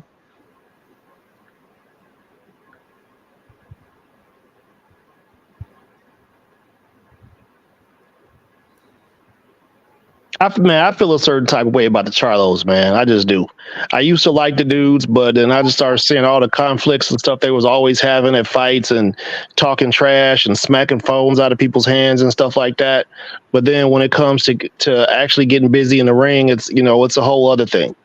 Like that energy that they got outside of the ring, they should have it inside of the ring. I don't know. How you gonna let a dude slap the taste out your mouth like that and then you don't even like if there's a police case that's going to be passed off, they're like, these dudes are professional boxers. He slapped them. Go ahead, let them get at it. You got to get your get back from that. You got to get your get back. They need to run that. Keith Thurman started his career out. Yeah, man. He was on top of his shit, bro. That whole Pacquiao fight threw and fucked his whole shit up. He could have made something of it. Manny Pacquiao's the 8th division champ. Like, that's one of the greatest fighters, bro. It's no shame in losing to him. And it's just that he talked a lot of shit, bro. So I don't know if that, you know what I mean? But man, he was good, bro. Like, I don't know what happened, bro, to Keith Thurman. Injuries. Yeah. One-time career Thurman. It kind of goes with his name, though. It's kind of sad to say it, though. One time, yeah. He should have smacked. One time he was really good. Now he made a lot of money in his career, man. Yeah. He's still decent, bro. I say he's still whooped the shit out a lot of welterweights, but the tops, bro, like Boots and Virgil, a healthy Virgil, Stanionis, they would destroy him, bro. Well, everybody knows he don't like it to the body and can't take it. He spit that mouthpiece out. Yeah. That mouthpiece coming straight out. I have Spence destroying Thurman now. Yeah. She's got married and lost in the Italian style. Like Jose. I would have no interest in watching Spence and Thurman. Yeah. Well, he wants to fight Clarissa now. That's the deal. Every time they interview him, he's talking about the Clarissa fight and shit. It's like, bro, get over it, bro. Like, why you want to keep talking about fighting the female, bro? You know what I'm saying? Like, Well, I think Clarissa was the one that was talking trash to him. You know, in the Olympics, her and Earl, they spar for real. And Earl don't take it easy on nobody in sparring. facts. Clarissa said Earl was, he was hitting her to the body like he be hitting other people to the body. But I mean, she be fighting at 168, so she could take something. If she could take that, she tough. Yeah. Teddy's got a point. Everyone can't handle the coochie. It's all facts, man. Clarissa different. The coochie can change you. Yeah, wow. Unless you got a good woman. Make sure you don't get no nana before during count though. Man, we got to get Vince back on here, man. I need to get at him. I know he was motorboating. Oh, He's having fun, bro. He's in the cloud nine right now, bro. Like, he's so he was at the mayor's office when he called us. He was just leaving the mayor's office, bro. And now he's going to Manny Pacquiao's for dinner, bro. So I told him to give me a shout out, get us a shout out. He knows about it, bro. He loves all of us, bro. He might video call us or some shit when he's with Pacquiao. Shit, I might even go live if he video calls me and Pacquiao's on the line. I'll hit my live button real quick, and we'll chop it up with Pacquiao and shit. It'll be like special alert, Manny Pacquiao in the house. Yeah, he's a hero in his hometown right now, bro. He's doing good, man. Teddy's confused. We're talking about a flyweight we sponsored. His name's Vince Paras. He fights at 112 pounds.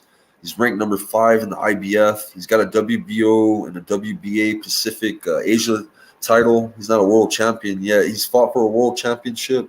Lost to Fujigata, or I don't know how to pronunciate the guy's name, the Japanese that he lost to. But he had lost when he was 19. He's like 24. He's got a great record of 20-2 with 15 knockouts.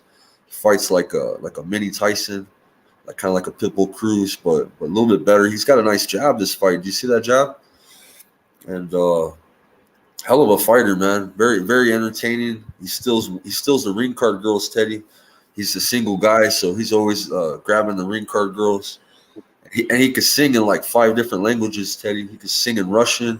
He could sing in Thai. He could sing in English. He's very, very talented dude. He's a trip. He's real smart. Hey, we're gonna have to give Vince a new song to walk out to, at least one that got the right type of beat to it. Because we got to get him to the States, bro. We got to put him on some dance moves or something, bro.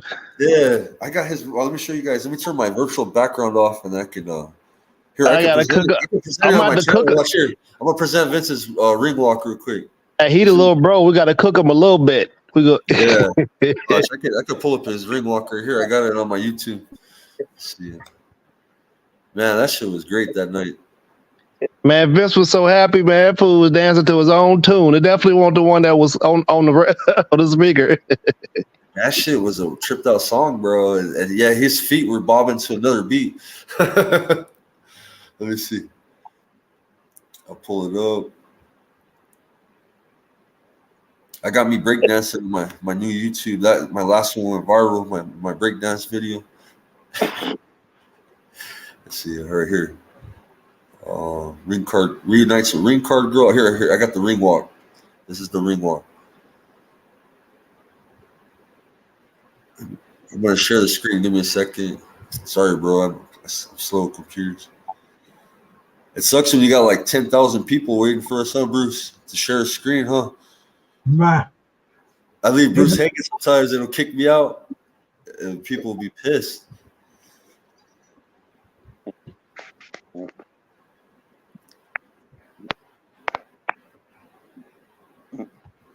Can you guys see it yet?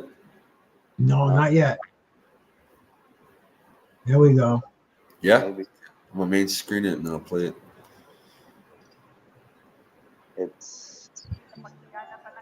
it's coming on.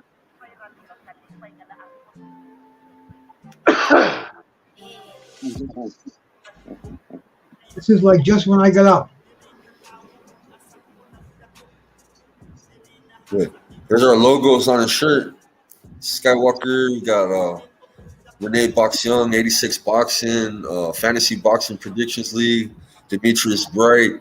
All the homies on YouTube, we sponsored him for this fight, man. Make sure he had all new equipment, gear, nutrition. We made sure they're rocking all our gear. Look, that's all our logos they're rocking the team. Hey, Vince was hitting that move Obama was doing on the Ellen show. Yeah. Them 1970s moves, boy, he was getting it. Vince said, I was trying to watch him in between rounds to see if he was paying attention to his corner, but he was looking at Shorty. I was like, all right, Vince, you better pay attention to what your corner got to say now. Yeah. I'll play his fight for you guys if you want, man. Anybody that missed his fight, I'll play his fight here. His fight was badass. He won that. You guys score his fight, man. He had fucking he beat the shit out of this dude. They tried to rob him in Japan. Salute, Toby. How you doing, brother? Yeah, he represented a lot of us in the YouTube community, man. You see a lot of people you know in his trunks, and he went out there and represented, man. It was easy to sponsor this fight too, guys. It really didn't take a lot, man, and it was something that we're gonna keep on doing, and we got other fighters too lined up too that we're gonna do it with. Let me go to his fight. I'm gonna share his fight with people, man. Fuck it. He got the ring girls at the end, the ring card girls. Let me see. Let me show them the quick clip of the girls real quick. You got the tall one. Yeah, that's his girl right there. Well, both of them are tall. Oh yeah. Hey, watch this move he do. Hey, come on over here real quick. Wait. Vince, whoa, there's another one. Hey, oh, there's another one. You got the tall one with a big smile. Look at that smile, man. He's happy as hell, man. He's like, yes, sir. He said, hurry up and take these gloves off, will you?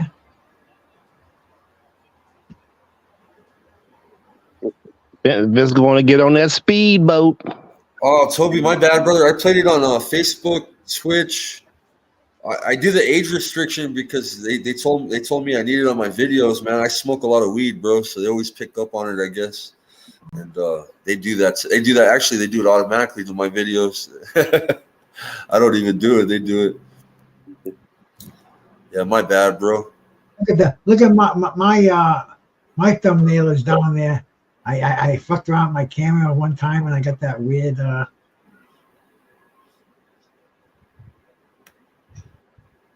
Here, I'll play his full fight real quick. Hey, did they ever sort out the Casemiro thing? Was it a punch or was it a headbutt? I have to show you. It was a headbutt, and bro, it looked like a punch, but there's a view from Treasure Boxing on the other side, like from the camera, and there was a little cut, bro. The dude tapped out on a little cut though, but he did get. I have to show you the headbutt too, bro. I'll show it to you right now once I put this fight on. Vince they got some photos of it, and I'll show you the photo. Yeah, so I thought, but it's still the injury. He didn't want to take no more heat from Casemiro. Oh, it's a parlay. Okay. Here, I'm going to mute this real quick because I don't want to hear myself talking again. Here, and I'm going to rewind it back. Let me get to his fight. And the quality is the best quality I could get, man. Let's see. I went main screen for Vince's real quick. I had a translator that night. There's Vince and his ring walk right there. Yeah, I thought that sounded like Manny Pacquiao that you had with you that night, man. Yeah, he was a trip, man. He comes through my channel a lot. But the channel, man, the people in the chat, they wanted him to speak Tagalog. They didn't want him to speak English, so they're getting pissed with him. He was wanting to speak English to me, practice his English. You know what I'm saying? They didn't want him to. They wanted to hear Tagalog. They didn't want to hear English from him. They said they wanted to hear my English and his Tagalog. They were like, yeah. Man, somebody need to remix this walkout and put something else behind there, music wise. We gotta find something that's gonna fit that that. music was a trip. If you didn't hear, the music's pretty funny. I'll play the volume a little bit. Salamat po sa 530 na nanonood.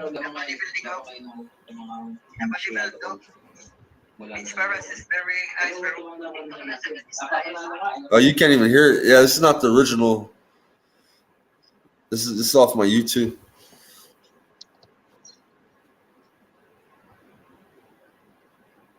Kid Ishizawa. Yeah, Kai Ishizawa. Please score this fight because this was a split decision victory for him, and he had dominated this fight. I had him up 6 rounds to 2. It was an 8-round fight. I had him winning 6 rounds. Maybe you could argue maybe 5 rounds. He won, and the Japanese opponent right here with the blonde hair had about 3 rounds. And one of the judges had scored it 77-75, favored for Kai Ishizawa. And so I tripped out. It was a split decision. They tried to rob his ass. Let me turn my virtual background off. That shit's freezing.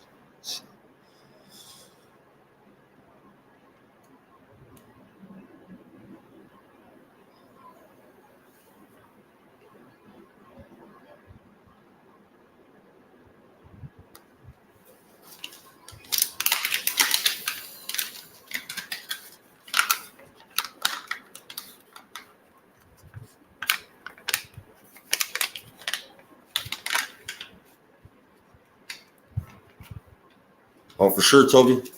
Yeah, I just started doing Facebook not that long ago, but I've been doing a lot of the international fights and stuff on there, and different kind of stuff on there. So it's been pretty cool. Man, I got more followers, Bruce, on Facebook that night than I did on YouTube. And usually it's the other way around, bro, on these Casamento fights. Everybody was on the Facebook side. Ernest, did you see my Facebook that night, bro? That shit blew up that night, bro. Nah, man, I was on my phone with YouTube and I was watching the fight on TV. I couldn't keep up with the chat, bro. That shit was rolling, bro. Yeah, man, you got to use a platform that pulls all the comments in and puts them in one place. Yeah, I was skipping people. I didn't see people coming in. It's just too many people, bro.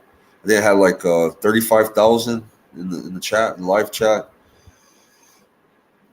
So yeah, they showed out. You know what? My video got these videos of mine, bro. You can hear my voice. You can see my donate to the Cash App. I'm scrolling. Yo, on videos, they jacked the fuck out of my shit, bro. I got videos that got 500K, bro. I have videos where you can hear my voice and there's kids by the TV rooting on Vince and rooting on Casamento, bro. Like so many people posted so much content off of this video, bro. So you need to monetize your Facebook page. So you do that, then it's not monetized. I don't care about that. It was all for the love of it, anyways. I don't care. But man, some people may hit fucking 500,000 views on my content, bro. That's a shit's a trip. My voice in the background. Trip out, bro. Not even a clean. I could have did a clean copy and just stay muted, bro. You know, the whole fight and play the fight out. You know, but you know, it's more of a watch party, bro. That's why I'm doing it. You know. Yeah. Because if they want that excellent quality for the TV, they can go purchase it. Right? Yeah, people getting mad, but like, hey, man. They were getting pissed with me, bro. They were telling me, "Can you shut up?" You do. Oh, they tell Bruce too. Bare Knuckle, even Bare Knuckle. They talk shit to Bruce. They're being mean to Bruce, Bruce. But some people think Bruce is legendary, bro. Every once in a while on Instagram, they go, "Man, I remember you guys saved you and that old man." The old man. They always talk about Bruce, the guy with the green dragon. They go, or someone told me that shit the other day. Bruce is legendary, man. He point to under his tongue, and everybody know what's going on. You gotta wait till that. Wait till that sativa melt. Right, gas mask salute. Hey Bruce, for real, we went viral on some of the bare knuckle nights, man. I have people still hitting me up on Instagram asking me if I'm gonna do a show with you again on it and shit like that. Yeah, that was an amazing night. Yeah. That's the night I got over 1,000. I got over 1,000 subs. I hit the big mark that night. Cool. Yeah. They had one the other day, and I didn't advertise it. I just wanted to watch it with the few subscribers I had. I didn't want to blow up and have people come in and all crazy and catch a strike and shit. So I was trying to save it for Vince, you know what I mean? So far, I'm good. I didn't catch no strike. Oh, my bad. I think there was a lag, so I had undone it at the time. I think my computer was going overload.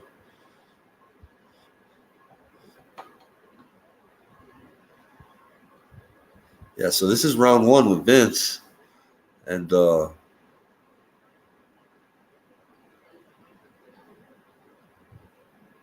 see, he's getting through to the body right here. At this end of this round, he starts picking them, huh?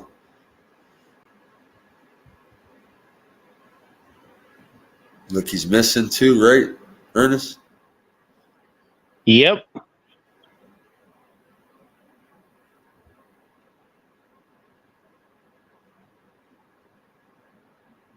Ooh, nice little left. Little left. Yeah, it's like a hybrid, a hook uppercut. Oh, it was a hybrid, huh? I didn't know what to call that punch, huh?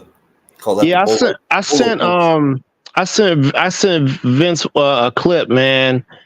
I mean, I told him, I was like, hey, bro, anytime they put that head over that front knee and they leaning down the middle like that, they just asking you to help them pick their head up for them. Right. Start working on them uppercuts, bro. Yeah. Because he had a lot of opportunities to knock this fucker out with some. He did land some uppercuts. I just wish they were a little bit more powerful. That's one thing I noticed by a lot of Japanese fighters and Korean fighters. I mean, they got like mad skills, fast hands, all that stuff, but they tend to keep their head on the center line, man. After they throw their punch, their head is still there. Yeah. So you could almost just blindly just throw a hook to the spot and get them because their head's going to be there after they punch.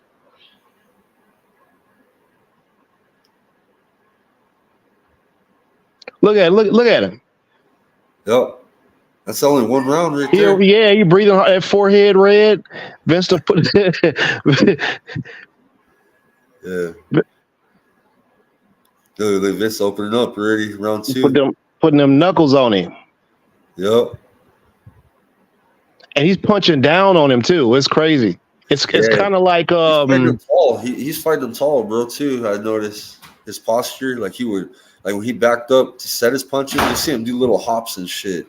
And he's trying to make sure his height's imposed. You know what I mean? Look, he's trying to be the taller fighter.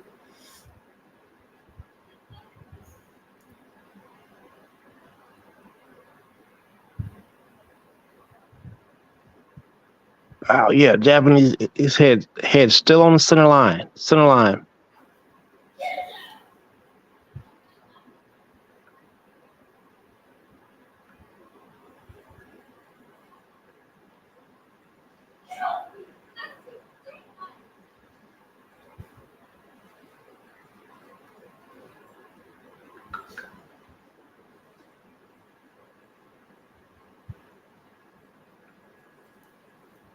You know whose footwork would be awesome for Vince to emulate?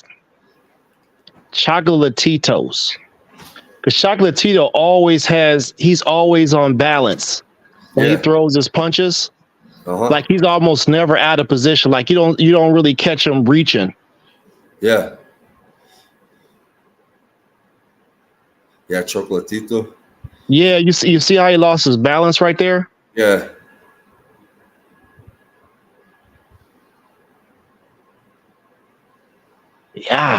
Yeah, here's one from Mississippi. I never been there, but I'm gonna go one day. Yeah. So here's for Omega crystals. You digging it?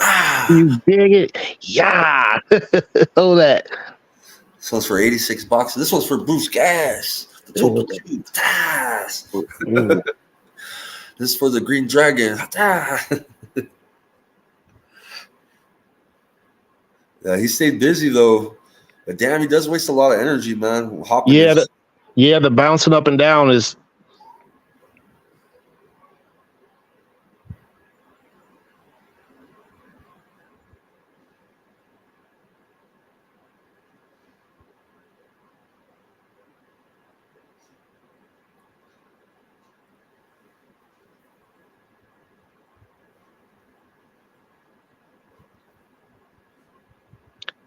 He could probably use a few more feints too. Some different levels of feints. Yeah.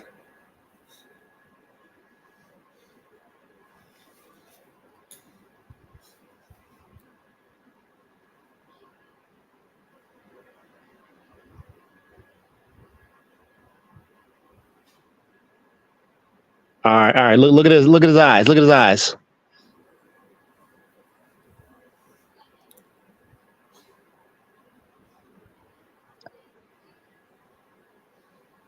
Well, we gotta get little bro back on there. We're gonna cook him a little bit. But hey, bro, you better be paying attention to what your trainer's saying. Will you?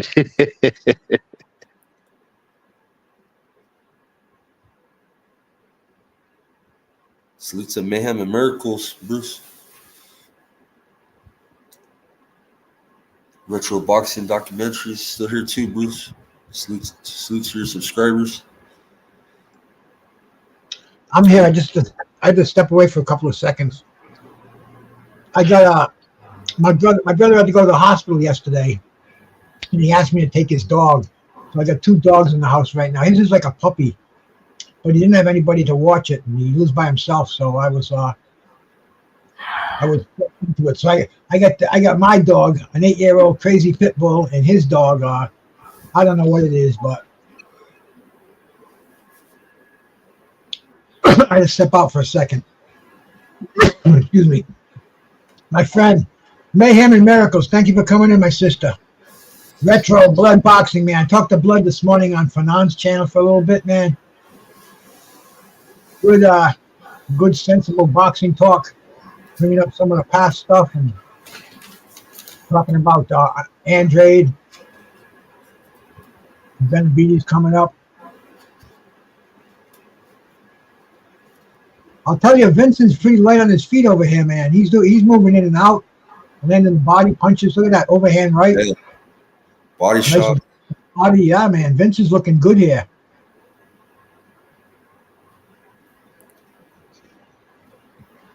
Yeah, this was a good fight. I had him schooling this guy like 6 rounds to 2, but one Japanese ref made it a split decision for him. 2 of them gave him the fight, which, of course, but one of them was crooked, man, one of them judges. Hey, Blood, you got to bring Fanon over the tavern.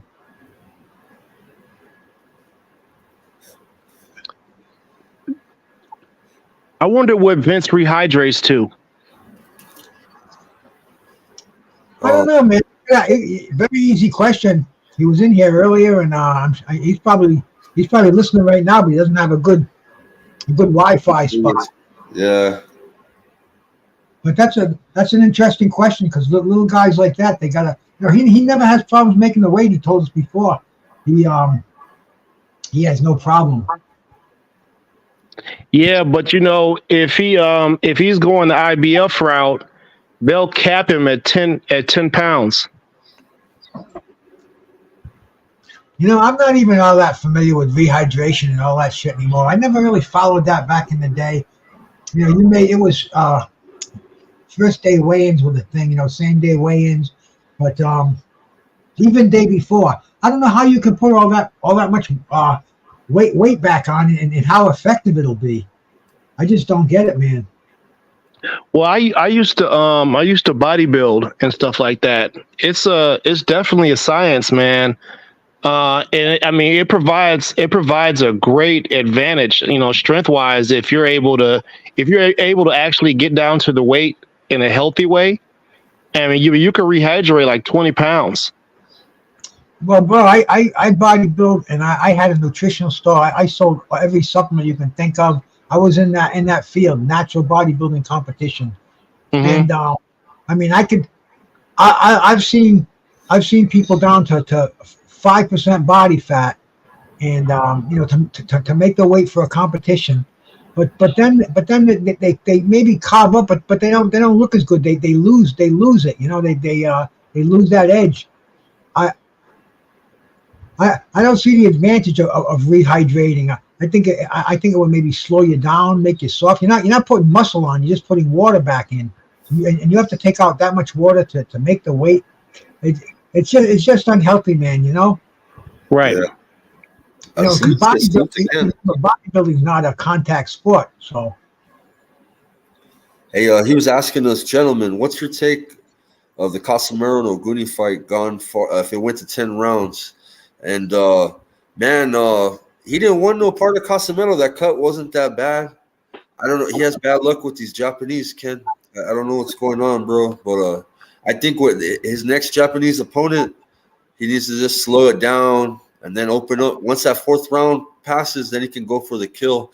I think that I know Casemiro was looking to get up and go straight for the sweeps. He was trying to make a statement to Inoue because Inoue was in the crowd, guys. Monster Inoue was there watching him because they got a rivalry.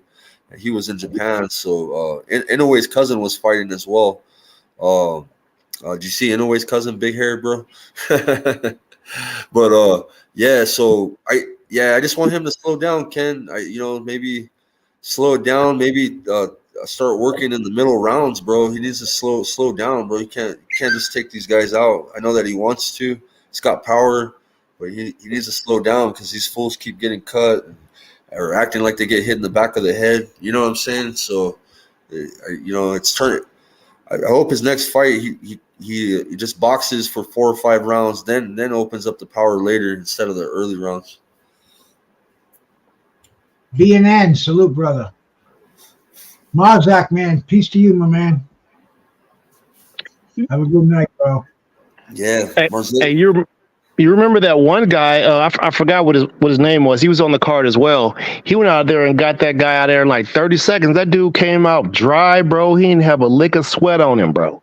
He went out there and hit him with like 4 overhand rights, and then all of his brains and knees was knocked loose. And he went ahead, he got him up out of there. Everybody else at the dinner table had swollen eyes and big foreheads and swollen cheeks, and he was at the table just smiling and eating good. I think he had a beer in front of him even. Yeah. He made short work. Oh, Ken, I'm going to show you something, bro. And that's one thing I thought that it was a left hook, but it was really a headbutt. I'm going to show you this picture. Watch this. They took a picture, I guess, during the fight when it happened. So there was a headbutt, bro, but I'm going to show you. Let me main screen myself real quick. Damn, I hate to do that to Vince's. Let me pause Vince's fight real quick. What round? Or we got 30 seconds. In 30 seconds, I'll pause the round. But I'm gonna get this picture ready for you. This is from Treasure Boxing Promotions on Instagram, and because I thought it was a left hook, right? Ernest, you too? Right. I thought it was a left hook too. What was it? A headbutt? Yeah, I'm gonna show it to you, bro. Watch this shit. Yeah, it looks like his forearm probably went over to the top of the head, so it couldn't have been a punch.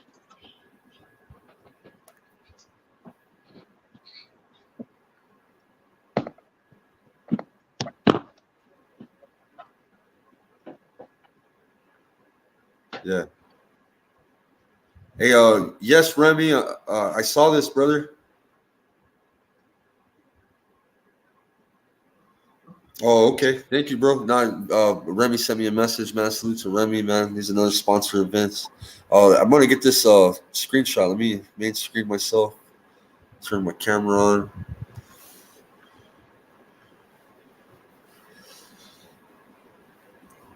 All right, so that's the picture that they have with Treasure Boxing when the headbutt occurred. You see him touching heads? You see the face? Does that look like a headbutt?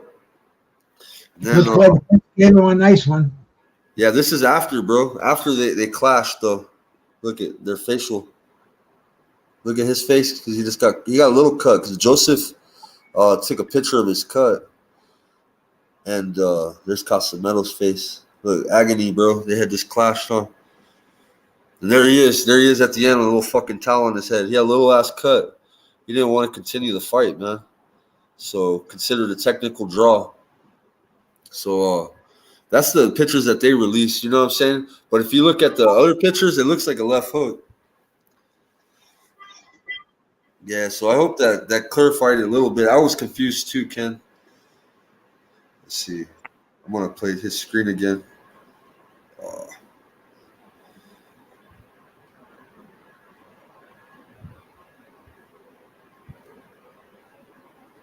Yeah, let me play that again. Sorry, guys.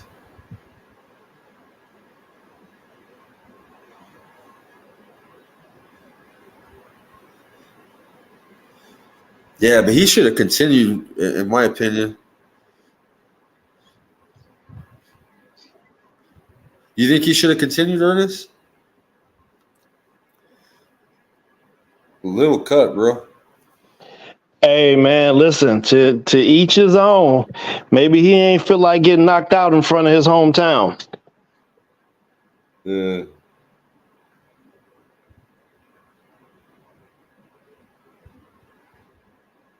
I'm telling you, man, listen, the guy that got knocked out in like 30 seconds, bro, I felt bad for him, man, because it was like he had to go and bow at every corner of the ring, and then he was just, it was like a walk of shame. It was like one of the most pitiful things I've seen in a long time, bro. Yeah.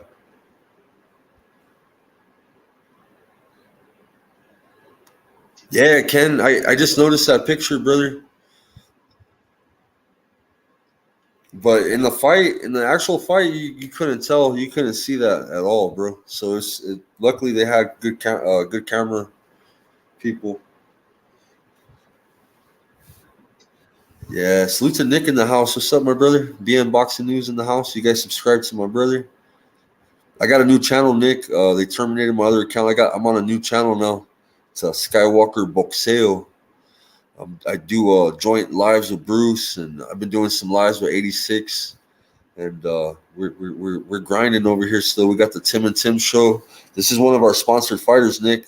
He's got the SKYWALKER Boxing. He got Renee Box Young, 86 Boxing, Demetrius Bright, LeVar Cooper, Remy. Remy's on the back. Do you see the Remy bottle? Like a liquor bottle on the back of his trunks right there. Man, we got him sponsorship, and he did really well, man. He shined out there.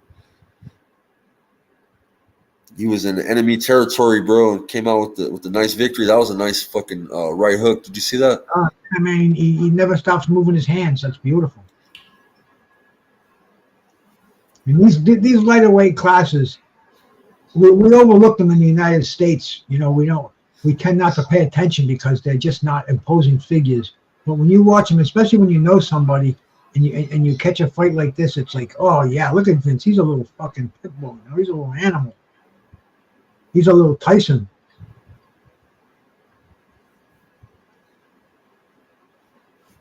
Yeah, Ken. There was a headbutt, bro. I thought it wasn't, man, but no, there was a headbutt. That's from Treasure. That's from Casameto's promoter. So see you would. Salute, brother.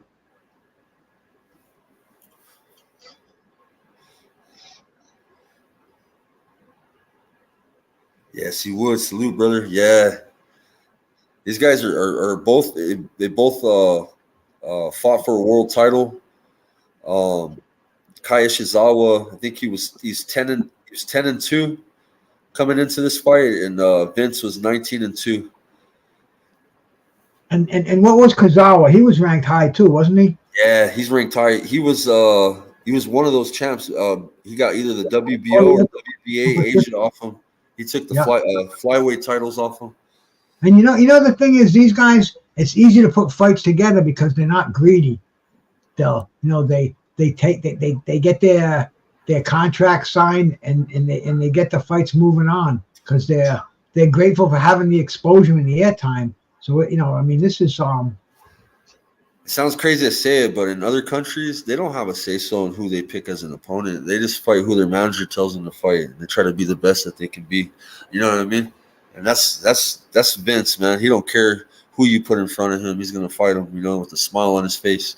That's a good mentality to have, man. You see that right hand he's throwing there, man? Wow, nice. Step back. Cock that right hand, let it fly.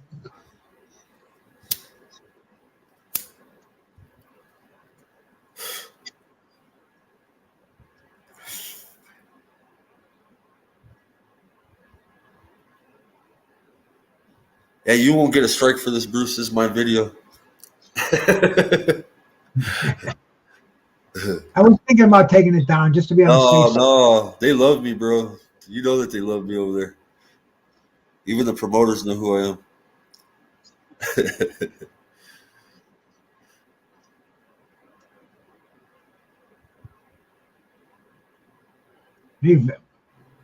When Vince wants to slug, he slugs. When he wants to box, he gets on his toes. Vince is a real educated fighter.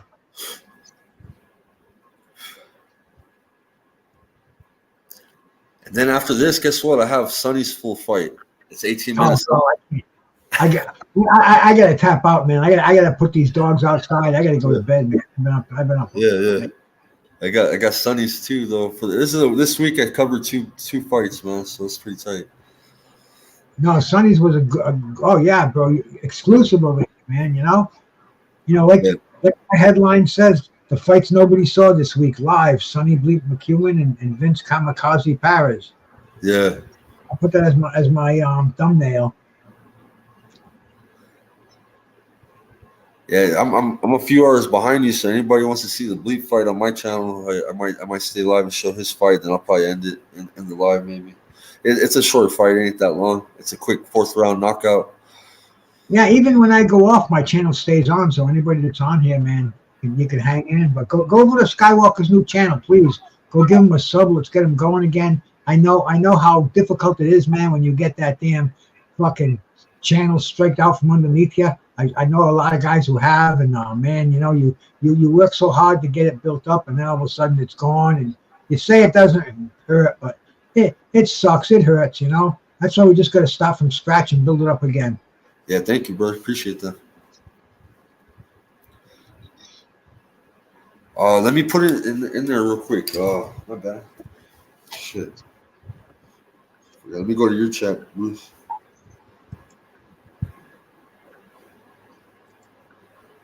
Yeah, let me put it up too, man. Let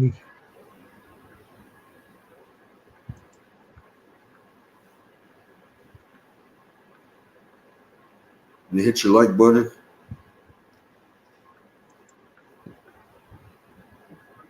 Yeah, almost at 10,000 subscribers, and now I'm down to 150. So I just started the channel last week, though, so we're gonna get back up there. Thank you, guys, man. What we'll do is we'll pin that. It's upstairs.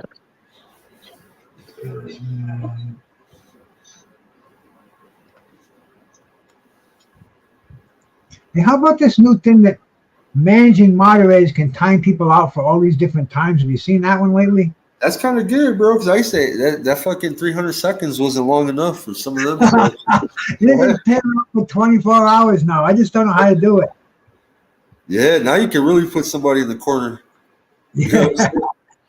You're like, I see 600 seconds, and oh, look at this shot. Score one for the cameraman. But yeah, man, they got the timing out is got different levels. Just give them a 300-second timeout. Yeah, someone timed out for 24 hours. That's the newest one, Mayhem and Miracles. That's kind of a little bit tough, but at least you're not blocking them. But I'll tell you, if somebody times anybody out for 24 hours on my channel, I'll go find out what's up with that, you know. But nobody can, because really I don't have any super mods here.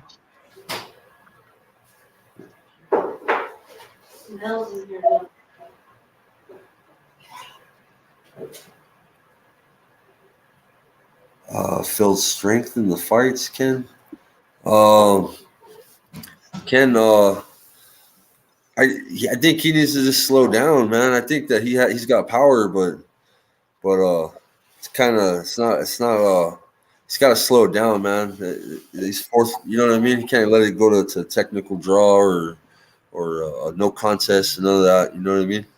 I think he needs to slow down. He needs to have a good camp. Maybe he didn't have a good camp. I'm not too sure about his camp. Oh, you promote channels? Nice, man. Someone times someone out for 24 hours in your chat, Bruce? No, not in my chat. In Mayhem America chat. Yeah, she's got a very cool chat. She just sits around the house, man. Promotes different people's channels, let you know what's happening in her life. You know, just a cool little laid back place to go when you want to take a little break from boxing for an hour or so, bro. Go give her a visit, give her a sub, give her a thumbs up. Okay. Get her over 1,000 subs, and it's a great feeling. You'll sleep well that night. And look at Vince, bro. We got to give Vince a lot of credit, man.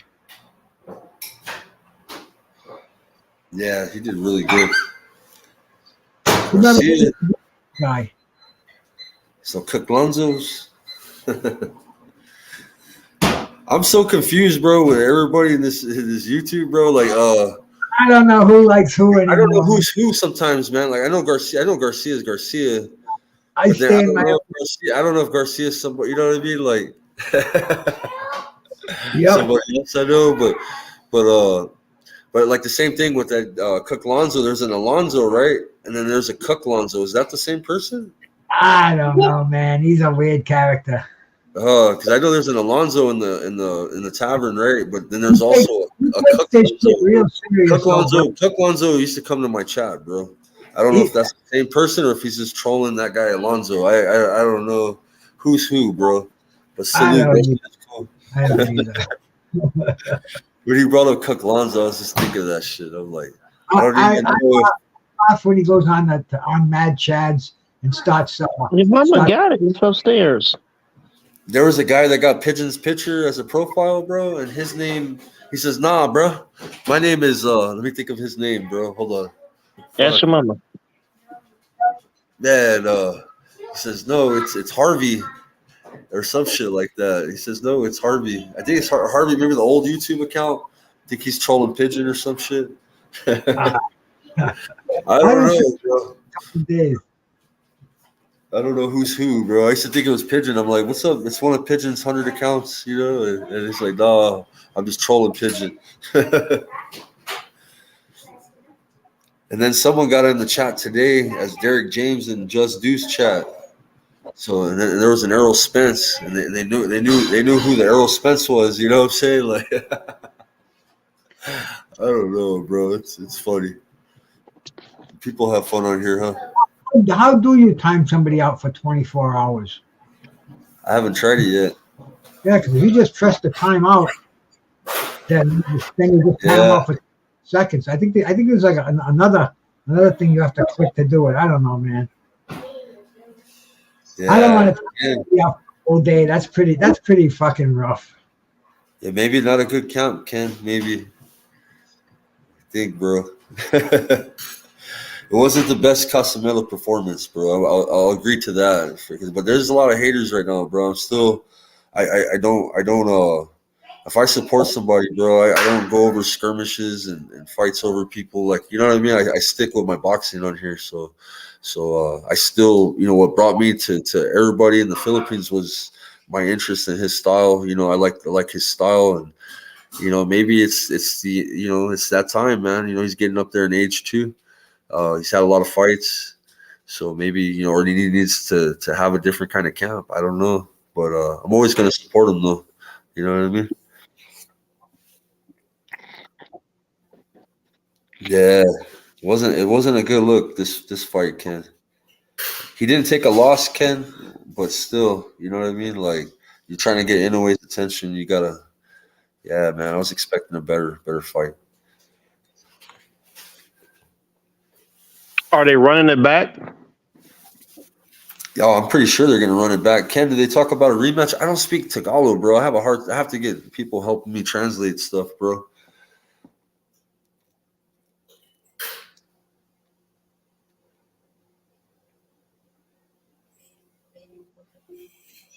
I'll tell you, Vince is looking real impressive here. He's going to the body. He's and he's fighting. He's coming back. He's coming back hard. But Vince is putting a hurting on him.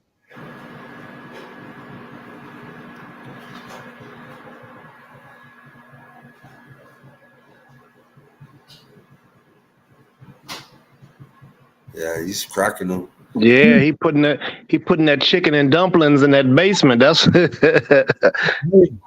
those are hard body shots. Oh,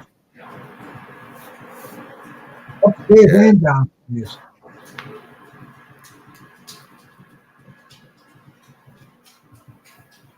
Vince is throwing combinations like dude, I mean, he's like no one punch with Vince. It's all boom, four punches minimum. I know Vince has good wind because every time he calls me in the morning when he's running, he'll be like, "I'm almost finishing my run, hermano." You know, every morning, real early, man. What does he do? Like 5 miles? Yeah, he runs at morning and night, and then he train. They got like a backyard gym, but then he goes to the gyms to spar all over, all over the Philippines. Yeah, Vince he's a machine, man. He's gonna be world champion. He keeps it up. Yeah. Woo! Wig of them bad boys. He was trying to take his head off right there at the end, letting his hands go. You see him smash his gloves together? Come on. Yeah. He's tough, bro.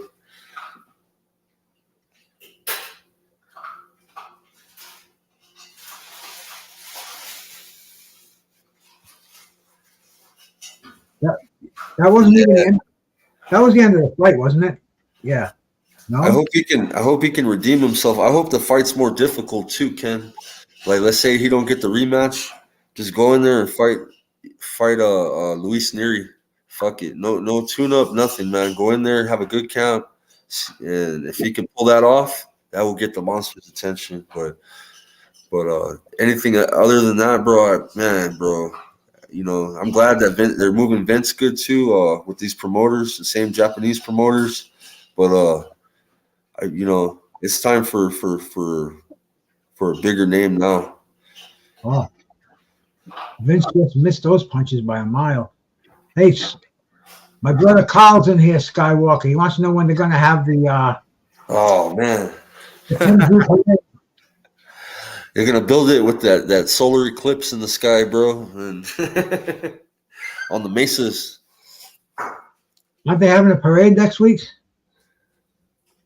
Parade? Yeah, Tim Zoo Day. Oh yeah, they're gonna have Tim Zoo in Sydney, huh?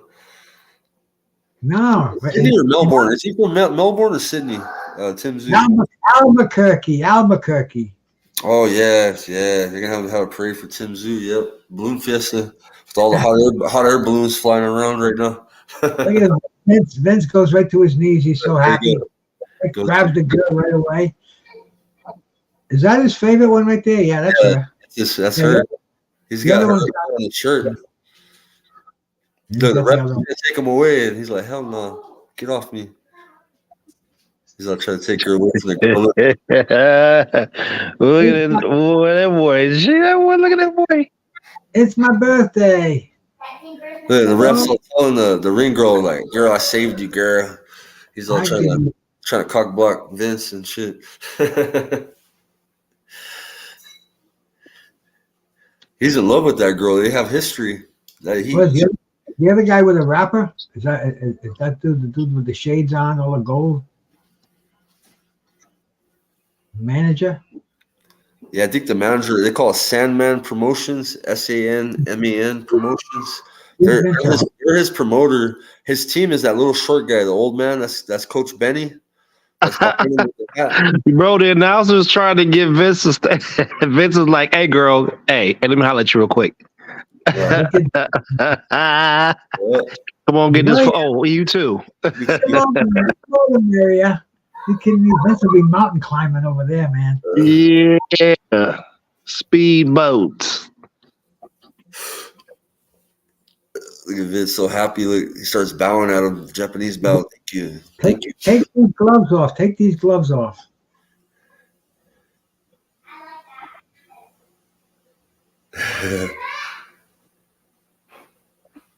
What?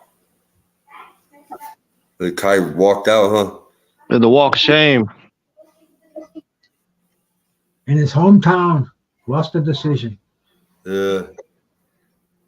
Well, you know Vince definitely.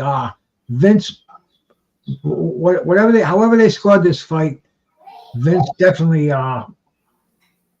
took a few more rounds. The hometown boy got the close rounds. He saw the beautiful valley on his immediate left over there. Somebody had to say it. Yeah, the Tomboy Philippines is tough, Ken.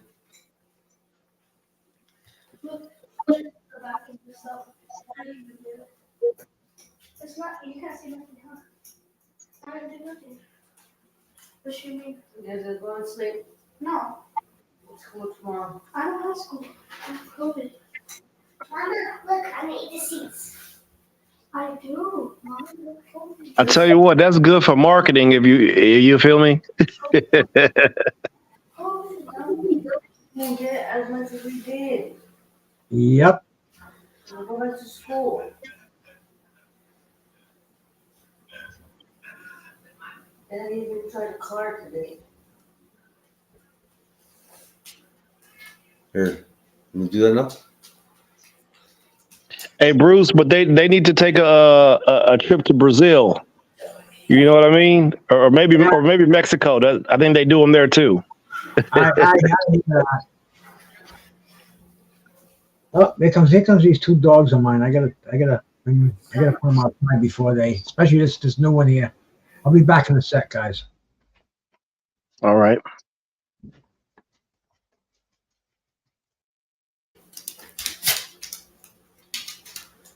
Damn, look at that. Hey, girl. They're smiling, huh?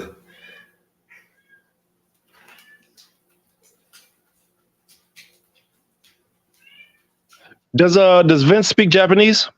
Yeah, a little bit. He says it's the second time in Japan fighting.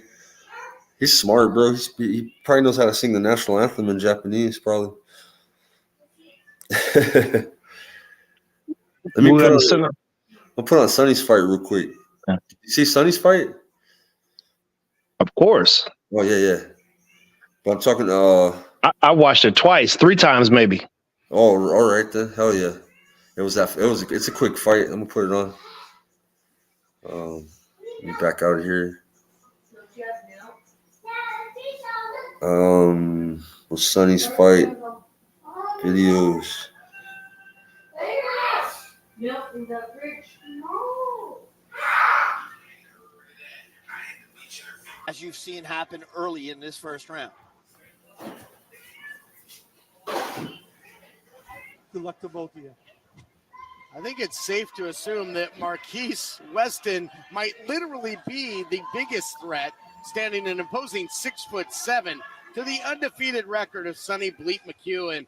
Weston comes in 8 consecutive victories. McEwen 9 consecutive victories, 9-0 undefeated. Main event underway at the Battle of the Rising Stars. Let's see if McEwen can get on the inside of Weston here. He's got to break down that range of the jab to get to the inside where he can create havoc. Certainly poses The boxing kangaroo, you had to deal with Vince for that one. off of a round 2 knockout victory over the experienced Demetrius Banks. Commerce Casino right here I back in July. like that smile of Vince, huh? Establishing that reach, using that long jab to keep McEwen on the end of his punches. Oh, big right hand, left combination from McEwen. Turns the chin of Weston. McEwen can dim your lights in a hurry. Now, Weston only one defeat, and it was not by way of knockout. Yeah, Spanish and Japanese. He can speak Japanese and Spanish. He really does need to He can speak Thai and Russian too, Ken. Continues to try and get inside. Yeah, but you got to utilize that jab in a way where it's not lacy. You don't want to throw it out there. He knows how to sing in Russian. Counter. As we've seen happen early in this first round. Both fighters with their host of knockout victories. Weston 8 to his credit to the 5 of the undefeated McEwen. I'll make it main screen here. Swinging, man. Damn near has to leave his feet like Little Mac to get up there to go upstairs. You know, this is very reminiscent of the Hey, that was a Mike Tyson punch out reference. I got it. Brain lapse here. I'm forgetting his name, but the taller fighter, his chin is exposed to McEwen. And if McEwen can break down that jab, get on the inside and touch that chin, it could be an early night. Yeah, the commentators keep calling him a light heavyweight, bro. He's a cruiserweight. Dumbass. Even at the end, dude, the announcer, the ring announcer, same shit, calling him a light heavyweight. They keep doing that to him over and over, bro, and he's a cruiserweight. Light heavy's 175, right? Yeah. Sonny's like 195, bro, 197. Laying all that body weight on him there is Weston. This one's scheduled for 8 rounds of action. I think Sonny's like 190, bro. He's pretty lean, you know what I mean? Right. McEwen has owned. Like this guy that's 6'7", he's probably like coming in at 199. I wonder what his reach is. It looks like his arms are crazy long. Yeah, that's a long ass reach. This dude's like 3 inches taller than me, bro. That's fucking really tall. Yeah, but Sonny's reach is kind of, man, his reach is a lot longer than what it should be. Yeah, Sonny got a good reach for his height. He's like 6'1", and he's got a long reach. This guy though has got way longer reach though. If he could establish a jab, which he's not doing it. I'm about to go on the box rec and see what his reach is. Probably like 80, 82, 83. In his way to try and solve. Yeah, he's got a 7 foot, 6 Because I got a 79 or 80 inch reach. He's got to break down that range to get on the inside where he can create havoc. I got the same reach as a 6'6" basketball player, bro. Let me see. I got a mascot that measures your reach at the stadium here. We go to you and defer you on your unofficial scorecard. Your thoughts after one. Well, I thought box rec told you what the reach was. So 6'1". Google what's the average reach on a 6'7" person. Let's see. Yeah, it should be 87. Oh, 87. That's fucking wrong. No, I'm not 87, but 67. I'm sorry. No 67. 77. So if you're 6 foot, you're 6 foot tall. Your arms should be 72 inches. That's like the Da Vinci Man thing. So typically your arm length from middle fingertip to middle fingertip is your height. And they consider people to be athletic when their arms are longer than what their actual height is. Yeah.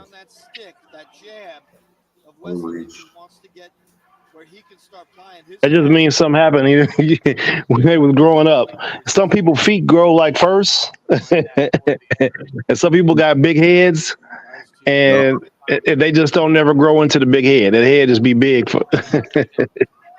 on the wrong end of a big shot by Weston. You see how Weston paws the jab? He's not just pawing, but he's hiding behind it. So he does a great job of preventing his opponent to land anything. Sonny McEwen. No. To try to get on the inside and prevent his opponent from landing. Good job by Sonny McEwen so far. So he's 6 foot. Oh no, he's 6'1". So let's say he got a 73-inch arm reach. Yeah. So he's proportioned the right way. Yeah.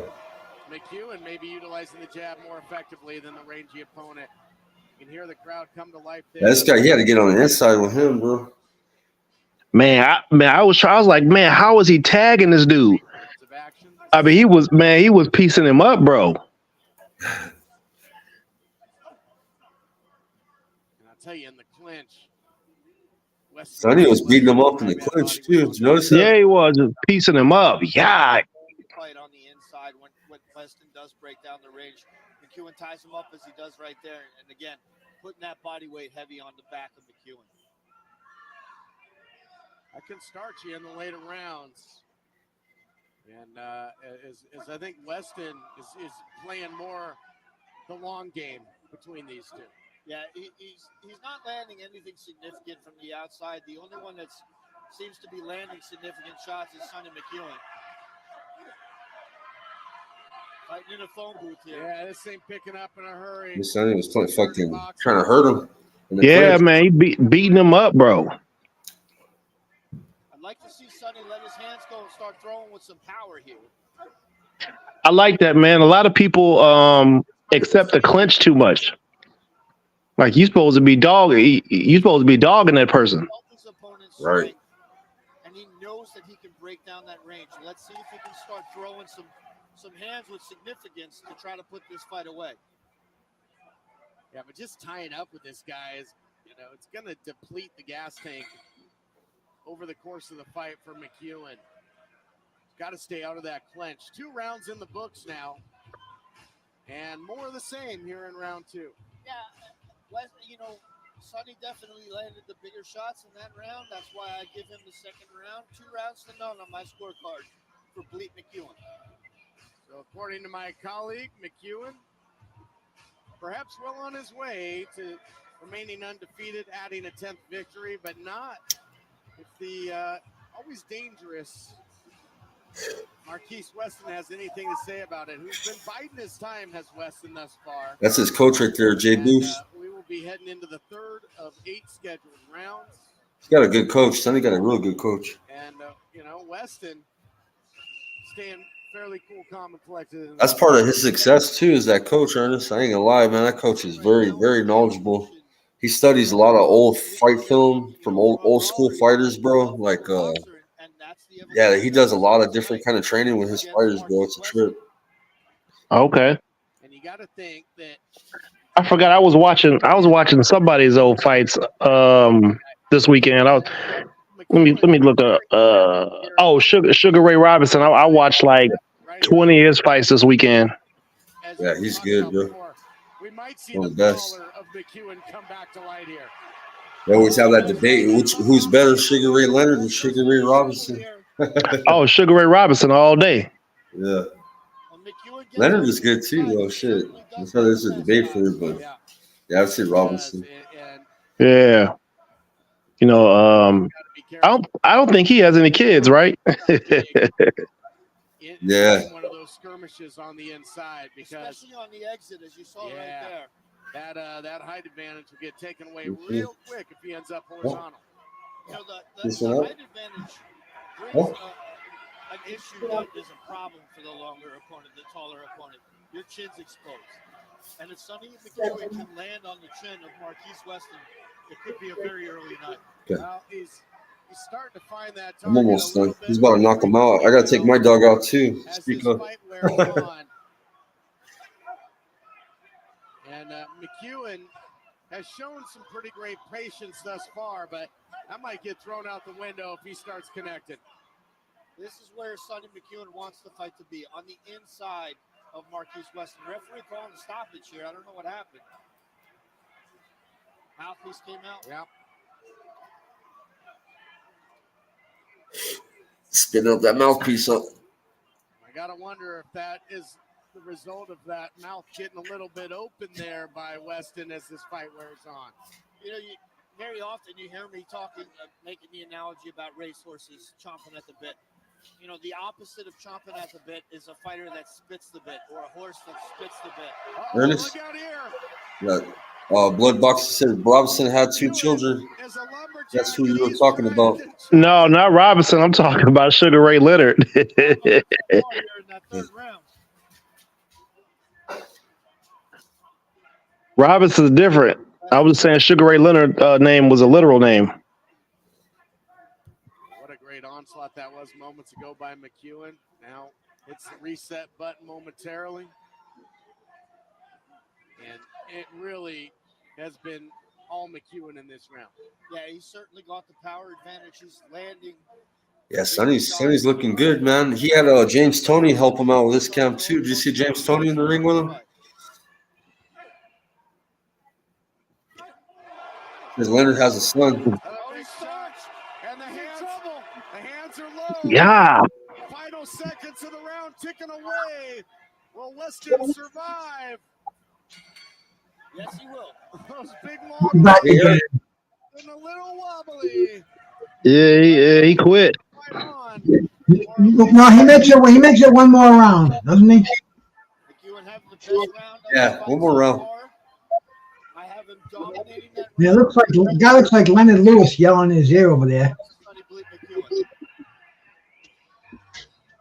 Exciting stuff in the process as the undefeated McEwen had the big guy rocking and reeling a little bit there late. See if McEwen can keep that momentum going, if he can keep the pedal to the metal, so to speak. But if you are Marquise Weston, what can you do to get build your way back into this fight? Well, if you look at his face right there, Todd, I'm not trying to get inside the head of the fighter, but at least the litmus test tells me he's not believing in himself. He's got he'd got the fight beat out of him. power to keep Sonny McEwen. Hey, Blood, does this fight look like Michael Mora against Mike the Giant White? I don't know if you remember that fight. That was HBO triple header. On the rise, and he's going to be a serious headhunter out there. But that's what this fight reminds me of. Boxing, you got guys like Larry Holmes who are able to knock a fighter out with the jab. But,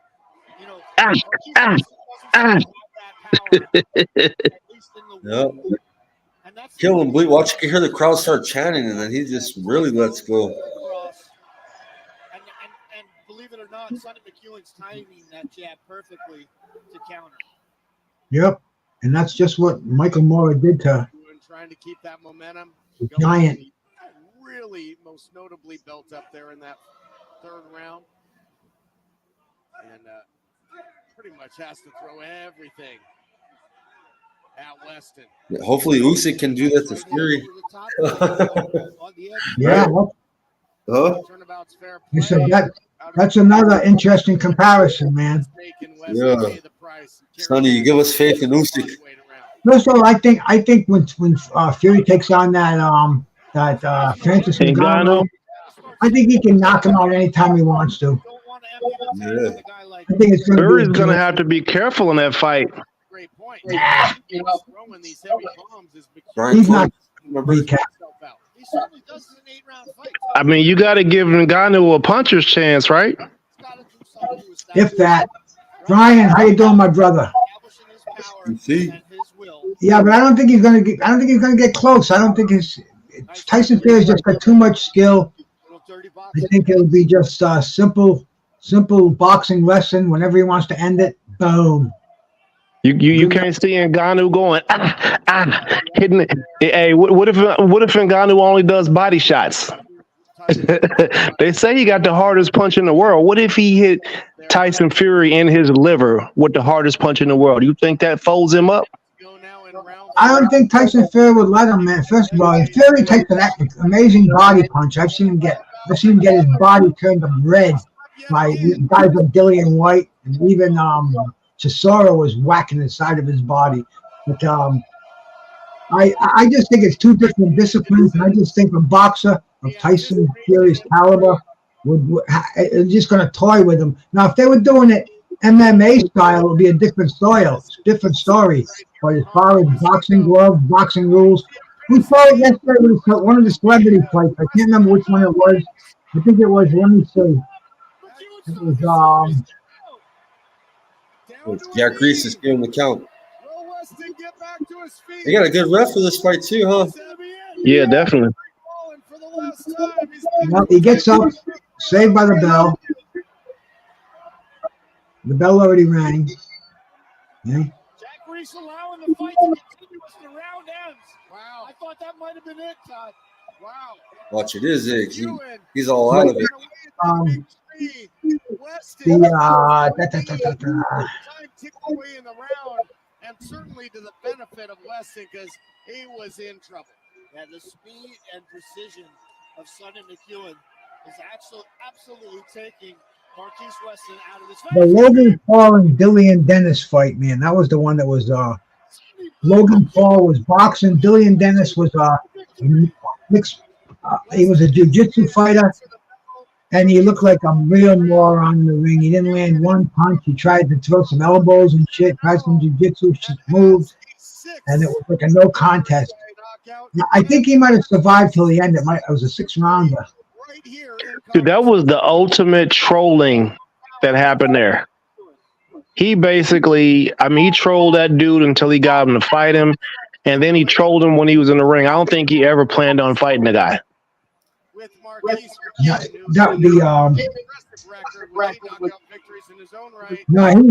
was. It was a terrible co-main event. Or was that the Fury fight was the main event? The Tommy Fury. This was the co-main event. Look at James. It was a disqualification, bad, wasn't it? It was a DQ. Yeah, but it was pretty much over with. But they did call it a DQ. To be honest, man, the card was good up until the last 2 fights. Yeah, it was entertaining. I really like seeing that Salt Pappy. I never even heard. I heard that guy once before, but they said he was on this amazing weight loss journey. Had over 2 million followers on YouTube, watching him go through it. And he came out there the big favorite. He just got got sliced by the guy that he was fighting was had some skill. They called him the Hitman. And after he took the best that Salt Pappy had to offer, he just picked him apart. I tried calling out Salt Pappy, Ernest. Did you? Hey, man. Hey, Salt Pappy is all right, bro. I ain't lying. If somebody teaches him how to move his head and keep his damn hands up, he's all right, bro. I'm not saying he's all right for like a boxer, but he's all right for, the level of fighting that he does. Right. All thing he gotta do is learn how to move his hands because he really does have he has some boxing skill. Yeah, better than the average street fighter. Serious. He takes his he that's what I respect about him, bro. He takes it serious. Man, people in the Philippines can scrap anyways. Yeah. It's because Tim was calling out Hasim Rahman Jr. and I was gonna do the Salt Pappy, man. We're gonna make a card out of it, bro. I didn't even go looking for him today because I wanted to see what his reactions would Ernest be. didn't know us back then, though, bro. Ernest hadn't come on to us back then, man. And I had a lot of good content, bro. I had Hasim coming on here cussing us out, bro. And Tim doing celebrity boxing. I was doing the Border Wars stuff. You know what I'm saying? We were in the fighting mode last winter, bro. Oh, that's funny. Yeah. Bruce was fucking pulling up on people, calling them and shit, fucking calling them. We're calling it the drive-by. We're gonna do a drive-by. See, yeah. He got mad at Bruce for a little bit too. Oh shit! Last year was wild, huh, Bruce?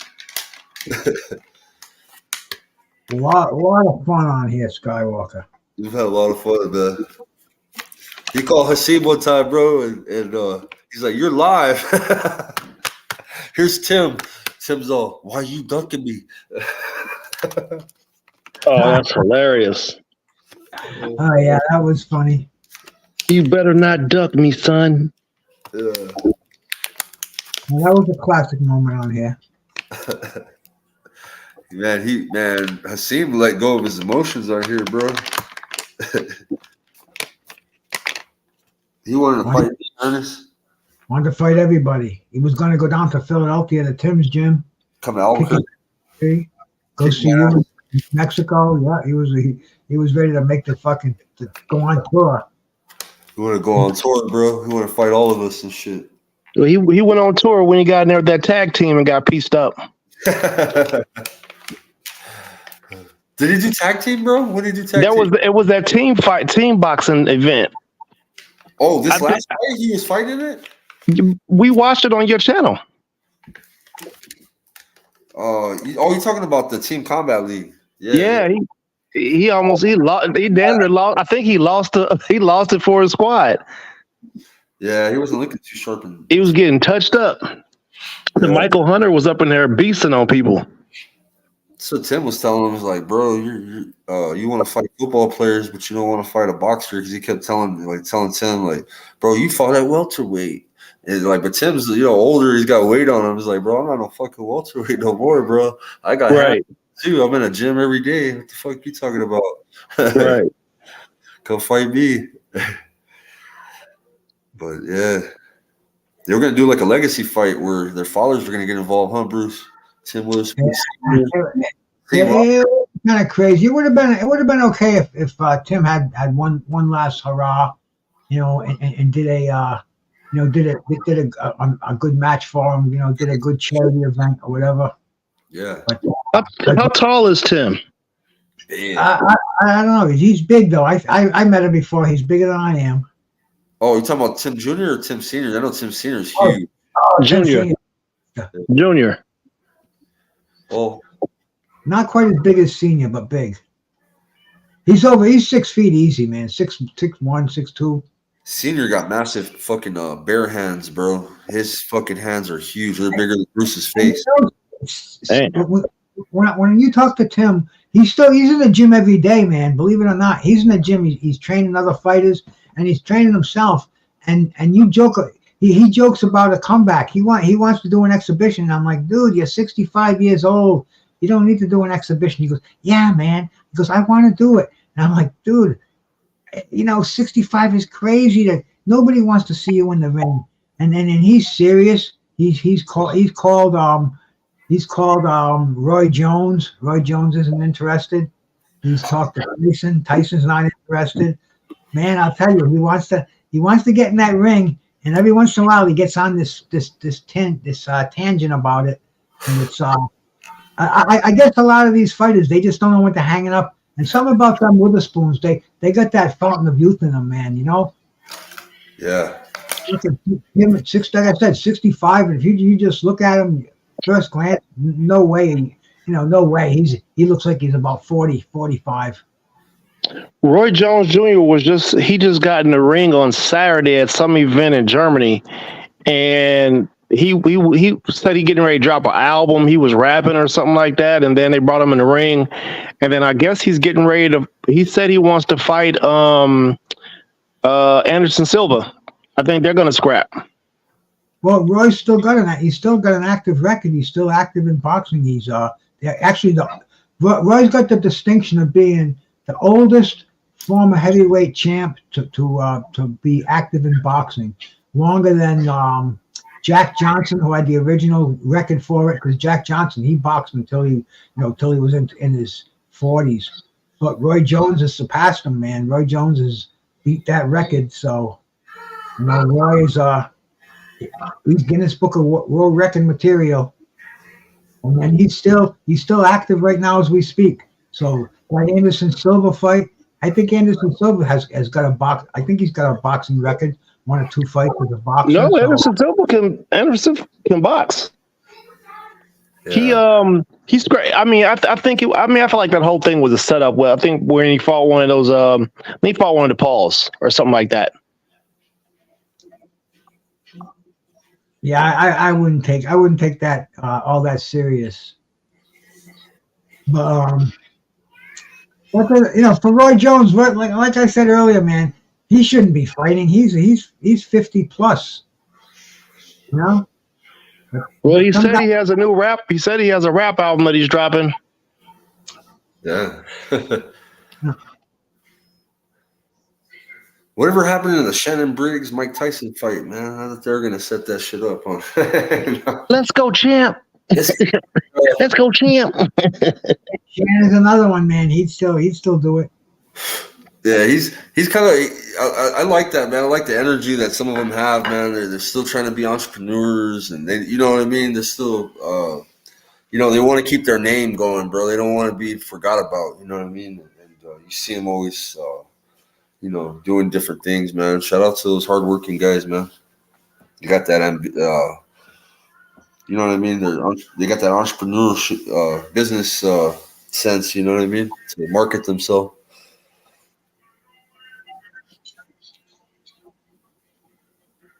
Yeah, they just missed their opportunity. I mean, people didn't get financial literacy.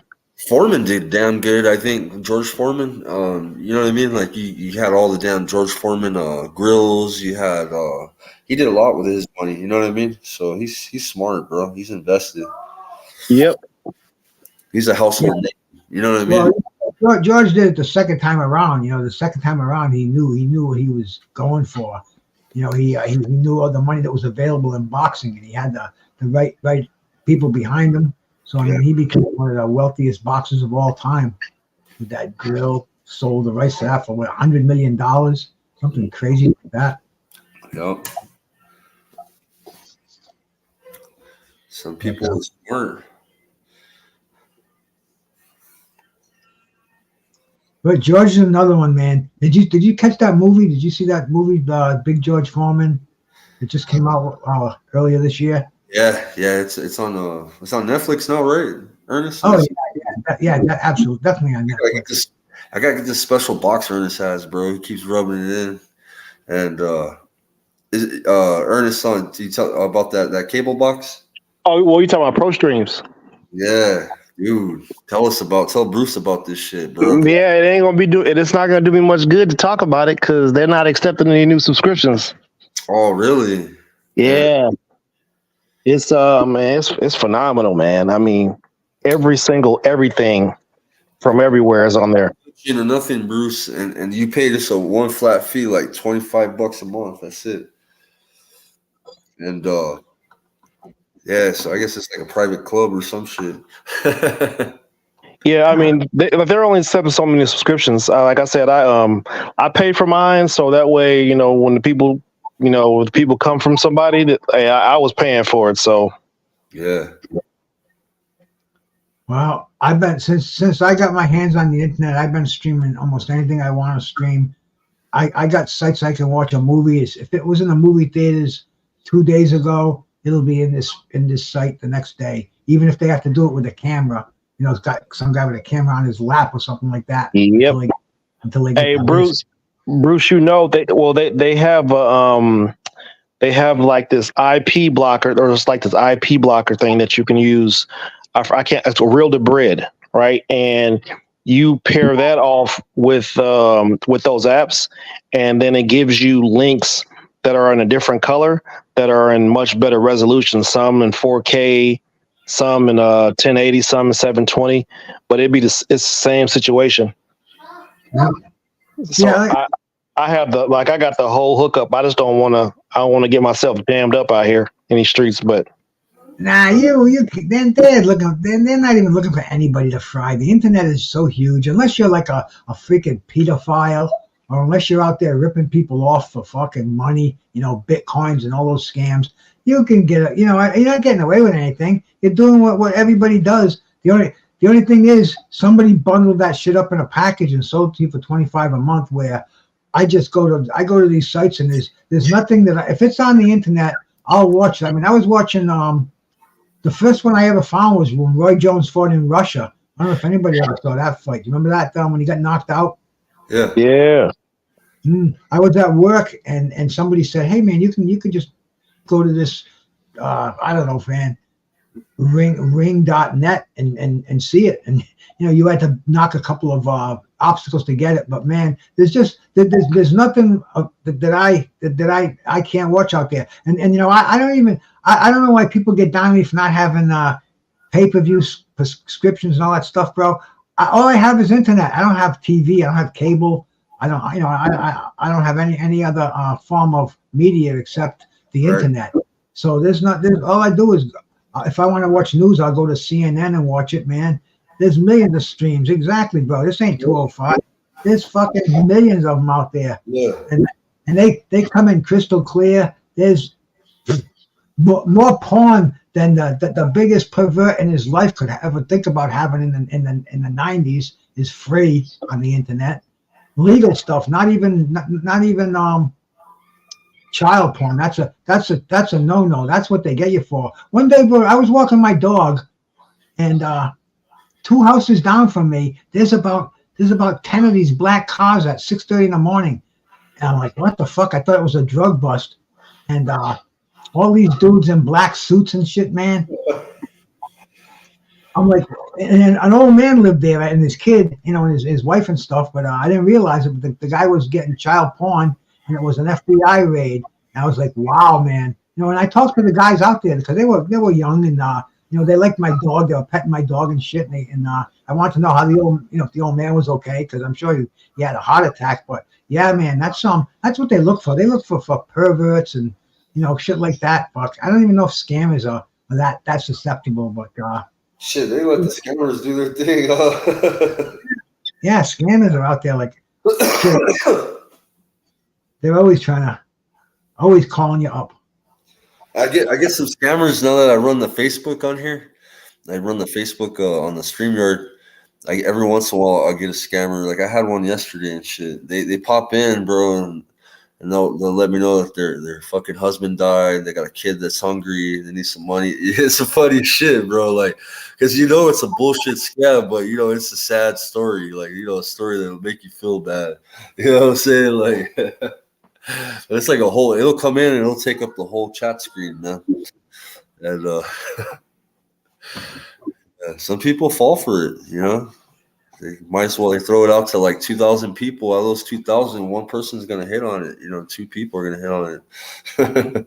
Yeah, my buddy's page just got taken over by some Indonesians.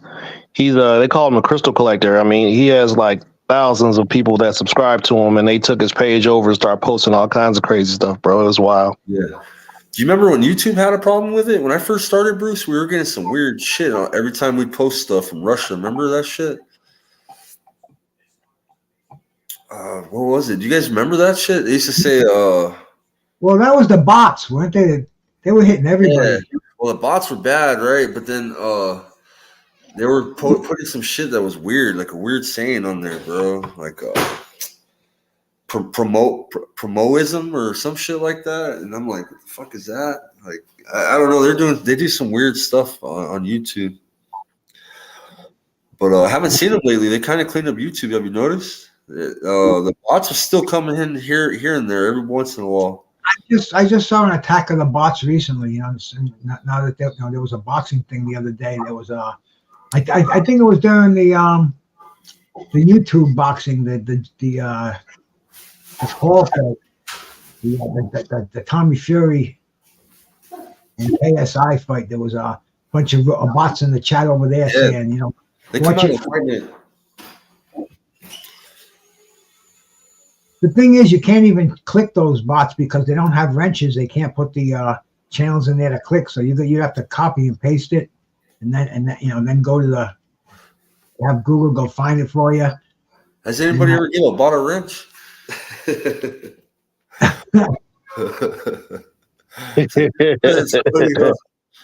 be wild. I will next time though, just to see what happens. Will the bot stick around your chat or what? Will he come back? Will he view give you watch hours? Well, will they even acknowledge they got the wrench? Yeah, I wonder. Is it just a robot, or is there a real person behind the robot that's doing it? I don't know.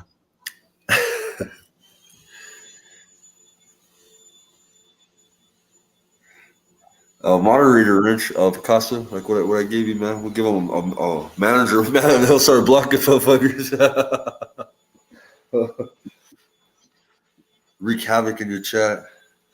Say you must click link in order to have your channel back.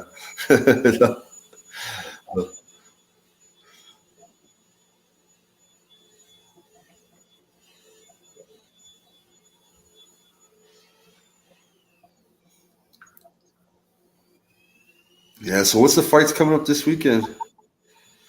Look at the boxing schedule. I don't even know, bro. But I tell you, man, I'm starting to get a little on the sleepy side. I think I'm gonna check out. Okay, for sure, bro. Yeah, good night, Bruce. Yeah, we don't got too much fights. We got BOXEO and Aziz fighting, and then we got Catterall and Linares, and then we got Lex. We got a lot of fights. Alexis Rocha and Giovanni Santien. That's all the 21st. All right, hey, bro. We definitely we'll speak on boxing again tomorrow or something, bro. We'll do a show. Cool, bro. All right, Bruce. Have a good night, man. Man, peace out, everybody out there, man, on my channel. Peace out. Thanks for coming by. Thank you guys for coming in. Appreciate you.